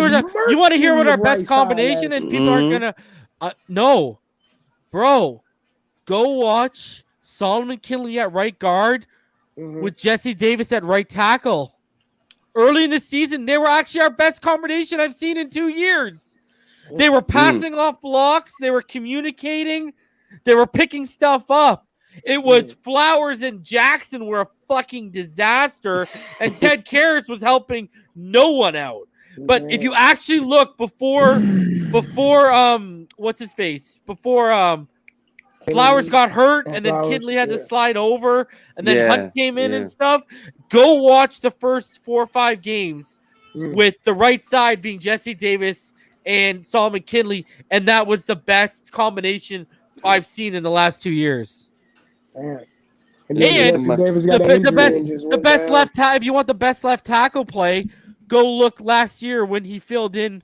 He filled in that game or Jesse Davis filled in for that game or two when Jackson was out. If you actually go look at Jesse Davis on tape last year at left tackle, he was actually better than anything we've had. That's what's crazy, bro. He's a Swiss Army knife. He's not even that good, bro. Yeah, the Swiss Army knife is just injured right now. You got a couple. No, but that tells you how poor the offensive line is, bro. When I highlight those two things as the best offensive line play I've seen in this team out of 2 years, that's a fucking scary. Especially when you look at the resources we spent. I know. Like wasn't Dieter a 3rd round pick? Yeah, he was. But they couldn't find a one position for him. A third round pick. A second on Hunt, a second and third on Eichenberg, and a first on Jackson. Yeah, and a fifth on Kinley, right? Yeah, Kinley was a fourth. I think a fourth. Yeah. Okay. Look at that. Look at how we just named 6 draft picks, and 2 of them are thirds, 2 of them are twos. And the reason I'll go ahead and reel off the clear whiffs that we've had since Brian Flores came on board, right, in the draft. Christian Wilkins, whiff. Josh Rosen, whiff. Austin Jackson, whiff. Noah Benogany, whiff.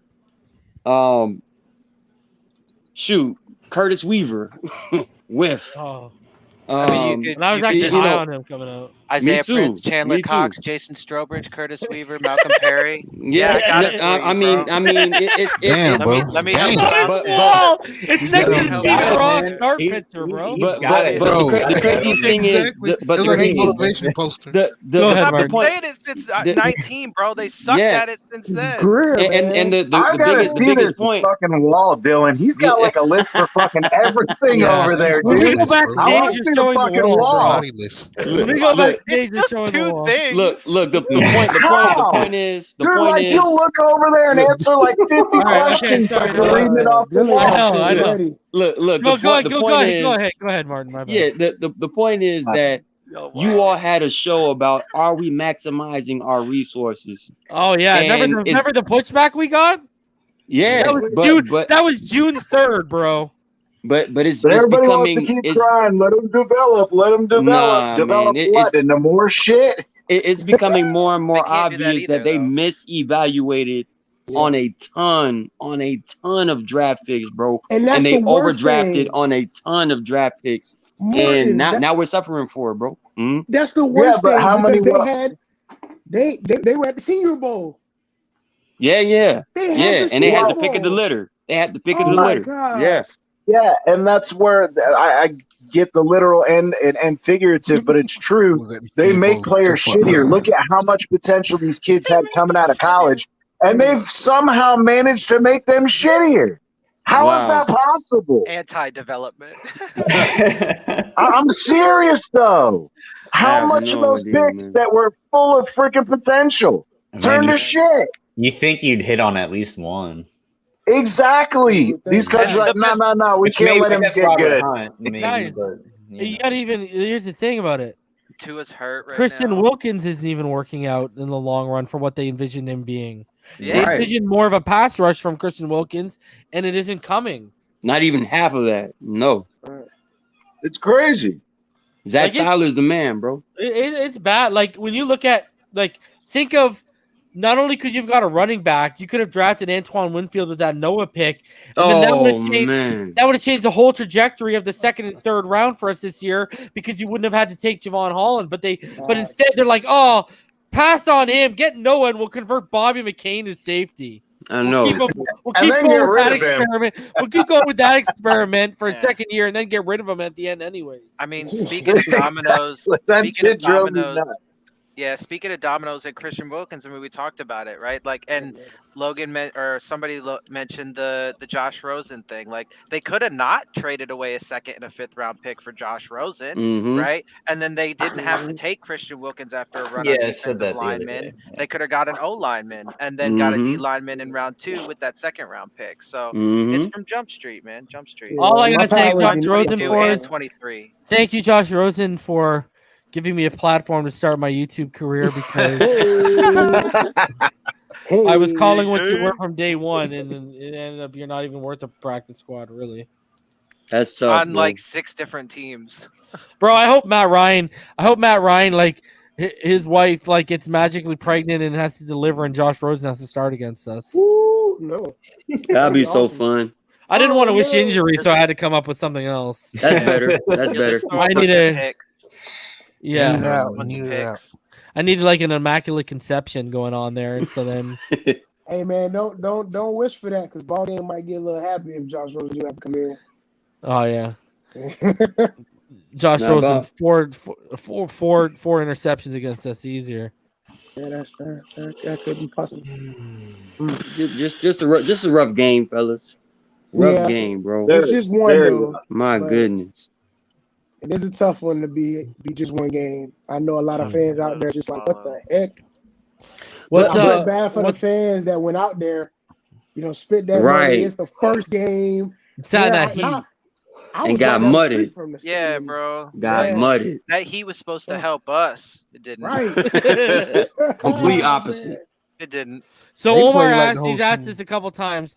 Reason, what is your timetable on Tua? I'm always been an avid believer of, with quarterbacks in any rookie, you got to give 3 years till you have start getting a grasp of what you have with that player. I'm with you. Yeah. Give him at minimum 6 like, games. Have y'all seen Sam Darnold behind that Carolina offensive line? He looks better. Panthers are looking all right, huh? They're looking. Anyway, and the thing, not only did a lot of people, write Sam Darnold off, the majority of those people were Dolphin fans. True. Mm-hmm. Yeah. So you give them the right tools. Oh, sorry, Dylan. They can do it. That's a slight at Adam Gase. That's a Gase effect. No, it is. That's what it was. I mean, Gase has his faults. I know that. But, like, the things that I always point out are just his drafting and stuff like that. You know what? At least Gase would have drafted Penei Sewell. That's what I'm saying. Maybe. Like they're drafting. If you just look, those draft classes were objectively good. But, like, I mean, yeah, I don't know, bro. Well, he had Tunsil fall in his lap. He took him. Yeah. True. But that was because come on. Reasons. I mean, this regime had Sewell. We had to be stupid not to take Tunsil at that time. You could say that about Sewell. It was kind of stupid not taking Tunsil at 6. Yeah. Sewell with this offensive line. Yeah, that's what I'm saying. Like, you can say that easily. Yeah. Mm-hmm. There's a claim to be made. Yeah, that's the thing. Like I'm a fan of Waddle, but at the same time, a lot of fans gonna have to come down to their mind. And we're not even using him properly right now. Right. We're not using even using him. Can't even get the ball to him because he's got this. You know what Riem said to me today? He's like, I haven't seen that Alabama speed yet, and I'm like, yeah, because all they do is run bubble screens with the guy, bro. Right. Like that's it. They're not getting him. I'll say what I gotta say. He said, Omar said, sorry, reason I met his injury timetable. I think he'll be back this weekend. Okay, so I hope not. This is what you need to be. Would do it. Well, I do because I don't need an L on that. Oh. I think it's coming. He's going to get away with us. But anyways, we'll talk about that in a sec. My whole thing is, man, I lost my train of thought because of the Omar thing. I feel you. Talking about the bubble screens with with Waddle. That's like I said earlier. You need to be like, trips bunches, doing bunch sets and manufacturing space for him with rub stuff. Like if you watched what Herbert did, they were manufacturing space for Keenan Allen. And then he was coming out of the trips and he was wide open. Like blown coverage galore. They were I watched that Dallas game. They had like 3 times blown coverage where Herbert just had to touch pass it and he gained 20-25 yards, bro. Like I don't know if you saw, he had one throw along the sideline to Keenan Allen, where Keenan Allen caught it and kept 2 feet in. But if he actually put that towards the inside hashes, Keenan Allen had no one in front of him. He was gone. Like how many times do you see us confusing defenses and creating blown coverages? Never, because our offensive line is confused and letting up sacks. Yeah, exactly. Right. He's a confusion on the offensive line. The thing that sucks most as a Dolphins fan is the fact that other fans in the league don't even watch our games, but talk the most trash about, Tua can't do this and Tua can't do that, or your team is the same old Dolphins. That's because they following the ESPN narratives. That's why. The narrative, and then they're following ESPN. Right, our fans who are just blind as can be. Oh my God, man, the shit I see. There are a lot of old people in Florida, and some of them probably have cataracts. That's true. It is a lot of. It is the oldest state. Man, just stubborn fans, stubborn office, stubborn coaches. It's a match made of a clusterfuck. Sorry. The craziest thing is that Tua is gonna get to a point where he's gonna be like a legit surgeon in this league when he has a legitimate offensive line blocking for him. Yeah, when he gets an offensive line. Oh, you know where this is heading, right? I just pray that he do it as a Dolphin. You know this is heading towards Alex Smith, right? You know that's exactly where this is heading, bro. I'm telling you right now. If they don't get it in order, we're gonna. Yeah, Alex Smith when he remember when he was with the 49ers. Yeah. Remember when he was with the 49ers? People forget how he was with the 49ers, and then he got under the right coach and Andy Reid, and it was. Yeah. Well, I'm telling you right now, picture Tua in Kyle Shanahan's offense in San Francisco right now. That'll be ill, bro. I'm telling you, they're winning that division. They're like easily, bro. West Coast quick timing offense with a zone run. They're winning. Or two in New Orleans with Sean Payton. That'll be even worse. Here's the thing. Here's the thing. That'd be deadly for the league. I said this. I'm gonna say it again. Here's the thing. Tua might have that Herbert doesn't have. Tua might have that winning DNA. Yeah, I agree. I think you know what I see with Herbert? He takes L's, bro. The next Dan Fouts, the next Philip Rivers, somebody that just plays. Yeah, that's it. Yeah, that's awesome quarterback, but he can't win nothing. Exactly, he has a whole. Yeah. You know right now, they're I know it's only 2 games in, but they're a bottom 5 offense right now. Yeah. Wow. Yep. That's interesting. Well, did you saw against separation Washington, between ours and theirs? Against Washington, he almost cost them that game with the pick in the end zone. Yeah, bad. Yesterday he had a third. Yesterday he had a third pick called back. But the pick in the end zone cost him the game, bro. Against the Cowboys. Oh yeah, my bad. It cost him the game. No. I'm talking about the Redskins. Yeah. I remember that one too. Yeah, man. I always call Philip Rivers Philip Quivers because that motherfucker always would get like he would always get as soon as you start pressuring him, he would get flustered and freak out and start throwing interceptions all the time. Crazy. I want you to think about this. I know it was last year. I know it was last year, but out of all the rookie quarterbacks taken last year, has anyone had a more memorable game than Tua against the Arizona Cardinals yet? Memorable. Not off the top of my head, no. Where they went head to head with Kyler, with the quarterback, the quality of Kyler, and it went down to like you had to actually get a game-winning drive in the last 2 minutes of the fourth quarter. Yeah, because I know it. No, I know it's Herbert. He lost all those close games. That's true. That's right. True. He lost all those close games.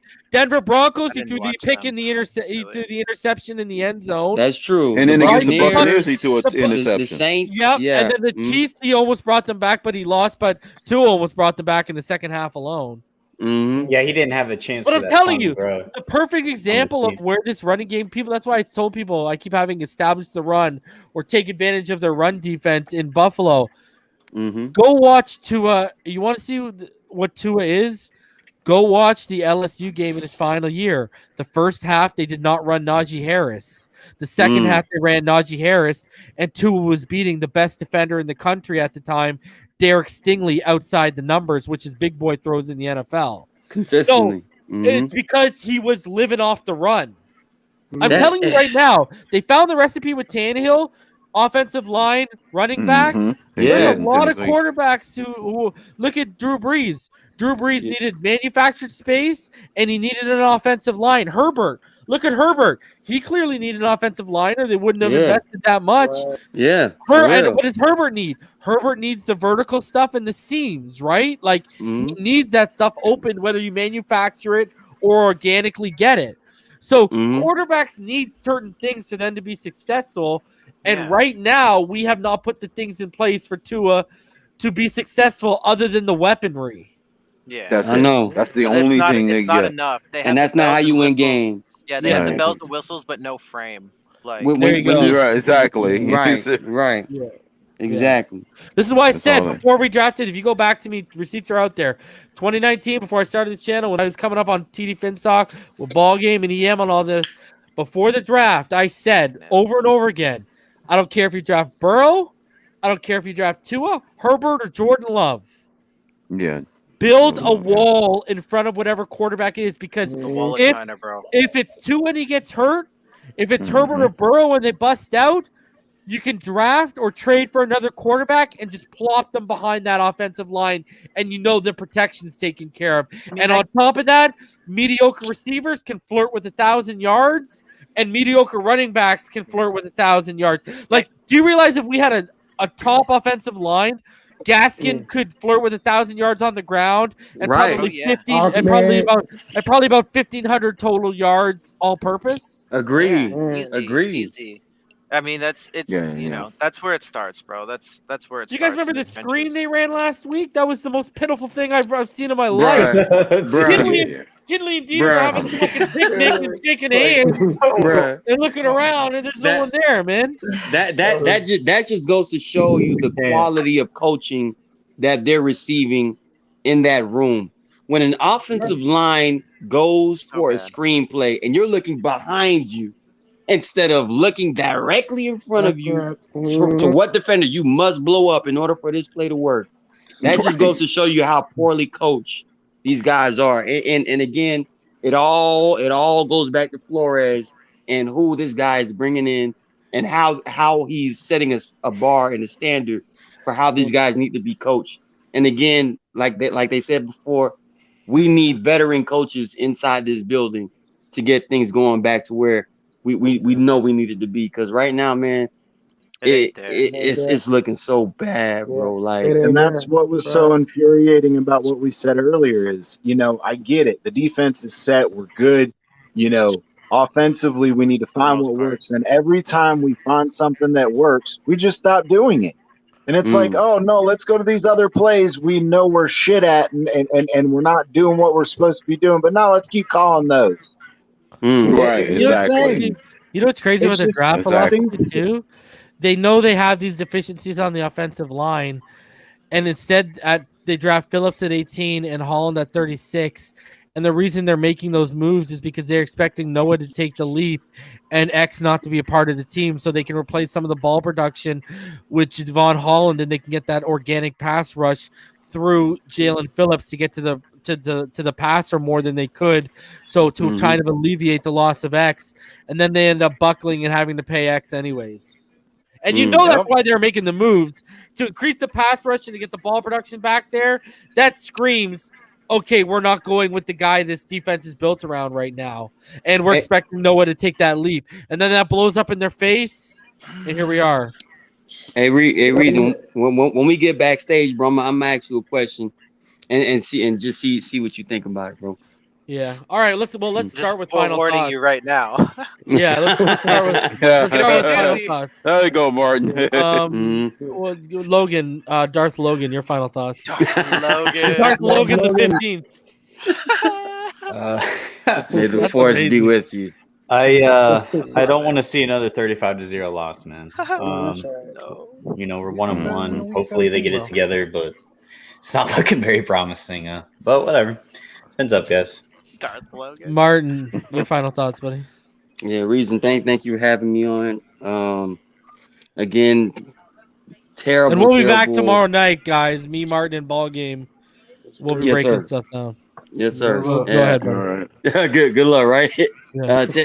Terrible, rough loss. But I'll tell you what, man, things cannot get any worse because we know the expectations, and again, I think the players know the expectations, and for our showing against a Buffalo Bills team that clearly weren't at their best either, and it's still 35-0, it has to be eating away at a lot of the players, and they know, we know things have to turn around, things have to change, and I think they will. Probably not against the Raiders, but most definitely it'll have to be against the Colts by any means necessary. So, boy, fins up, man. I don't think so. Scotty Joe nailed it. No real quality starters except Hunt on the offensive line. I agree. And the other quality guys, the starting right guard and the second highest interior graded player by PFF for the Las Vegas Raiders, Jermaine Illuminar, goes to show how good we are at evaluating the O-line even when we have the guys in the building. Dwayne, go ahead, buddy. Oh, man. It's all right, everybody. Follow that up. Right? Shit. That's a lot. Sorry, y'all. But yeah, it's always cloudy days when it comes to a bad loss, everybody. But it's just one game. Buffalo might just have our number at this moment, but I think I'm sorry, I'm thinking basketball for a second. That's the Heat for you right now. I think Coach Flo, Coach Flo, he has to figure it out. You know what I'm saying? If it comes down to that last game against the Bills, that is going to be the test to see, are you really going to have this team ready? Because they were not ready yesterday. As much as we thought they were ready, even though some of us thought they were going to lose, we still thought they would put in a fighting effort. It's the first game at home. You got all these fans back after dealing with COVID. It's tough times people going through, and football is the only kind of that people get on the weekend. And when you rooting for your team, you just want to see them put out effort. So they need to go to the drawing board, get it together. I don't know what it's going to take, but we'll see. Reasons, great show as always, man. And fins up, everybody. It's going to be all right. We'll see what happens, man. Dylan, your final thoughts, buddy. Thanks for having me. I love the Darth Logan thing. That was the highlight of my day. I don't want to see no snowballing from here. They got to get things worked out in a hurry because this Raiders team ain't going to be a walk in the park. They got some solid pass rushers too. So get it right, man. Just get it right, and let's go get a W. I don't care how you do it. Just do it. Oh, and I don't want to see Tua in there. As much as I want him behind center, I'm scared for his life. Yeah. That's all. Yes. Pyro, your final thoughts, dude. Honestly, guys, I'm going on dark paths right now. I hope we lose a lot of games, and I hope. Wow. Whoa. You going real I'm done. Man. Hands up, I guess. Hands up, I guess. That's a lot of air out. DT, your final thoughts, dude. I'm not that pessimistic, but I do think that once two is back, they got to get shit together. It was an absolute clusterfuck yesterday, and I want to see how the team responds, and I hope to God that from the front office to the players, trying to evaluate, bring somebody in to help this offensive line. It's just absolutely necessary. We hope for a better game next week, but shit has to be addressed and fast. Fins up. Daryl, your final thoughts. Yeah, man. Good evening, gentlemen. It's always a pleasure. And What's up, Daryl? Not much, Mark. Not much. Just trying to shake off that bad loss, man. But nevertheless, my thoughts ain't really that much different from everybody else. It's just a matter of me being, on one hand, happy that Tua's X-rays came back negative and that the MRI news was positive. But then you start thinking about the season as a whole, and even though it's 2 games, it's almost like the hopes that you once had and, the belief that you once had, it dwindles game by game, and the doubts that you didn't think you would have, you start having more than what you originally had in the beginning. So right now, like everybody else, I'm hoping that this is a sign, because there's 35 reasons as to why they need to go to the drawing board and 0 excuses. And I think y'all know why. I think I know what I'm getting at. So yeah. By all I hear means, you man, loud and thumbs clear, up, man, and God bless everybody. So yeah. Appreciate that. Another night right there. Mhm. Crypto, your final thoughts. Yeah, I'm just looking forward to next week now. Last week I talked about the long tail cat, but that our tail really got crushed by those rocking chairs in Buffalo. So I'm pretty nervous. So this is we got to wipe the slate clean on this one real quick, because the Raiders is going to be a difficult out. So we just got to put it in the back of our mind and just get back to the drawing board, script some plays that's going to work, and don't shy away from success. If you see something working, go to it until they prove that they can stop it. Yep, fins up. And then CB83, you joined at the end. Do you want to get some final thoughts in? Yeah, man, I just wanted to just come up. Thanks for having me. We're going to see really how resilient this group is this week. We're going to see if they can turn the page. Can you hear me? Yes, sir. Yeah. Are We're going to see. You there, bro? Yeah, I'm here. We're going to see how resilient this group is, man. See if they could turn the page. And all right. Well, you guys aren't hearing anything. Am I crazy? I can hear him. No, we can hear him. I can hear him. I heard It's you. just you. I can hear him. Yeah, we can hear him. Oh, damn. So everybody can hear me? Yeah. You're good. Except okay. for reason, but yeah. Yeah. So, hey, thanks for having me. I just was saying we're going to see how resilient this group is, man. I mean, after losses like this, as a player and as a coach, you don't even watch much of the film. Like you correct things as much as you can, but you're like, hey, I just want to wipe that shit out of my mind. Like, let's move on to the next and not dwell on the loss, because if you dwell on it, it could be really bad, man. So you just kind of got to go to the drawing board again, get to work, and just start preparing for the next week. So, I mean, we'll see how they bounce back. I mean, it's only up from what they did last week, because they put absolutely nothing good on film. So, right. I mean, so we'll see, but it can only go up from here. That's what I'm thinking. I hope so, man. I'm with you. Yes, I'm with you on that one. If it goes backwards, we got a real problem. Yeah, we've officially gone through the 4. Everyone but Pyro is with you. Pyro's on the ledge, if bro. you can't hear, you're good to talk now. Pyro's I want him out, bro. I want him out. Whatever it takes. If it gets swept, if it takes getting swept by the Jets, so be it. What? That'll definitely be a firing. That'll do the deal. That'll finish him off. Yeah. Is he done? Yeah. I tried to tell you a couple times. All right, I'll be back. When we go backstage, I'm gonna exit and come back to see if that fixes whatever's going on there. But That's weird. I'll be back tomorrow night with Martin and with Ball Game, and we'll go ahead and we'll break down all of Tua's dropbacks, and we'll take a look at the offensive line. Until tomorrow, guys, stay happy, healthy, safe, and blessed. Fins up all day. Peace. Peace. Hit the like button.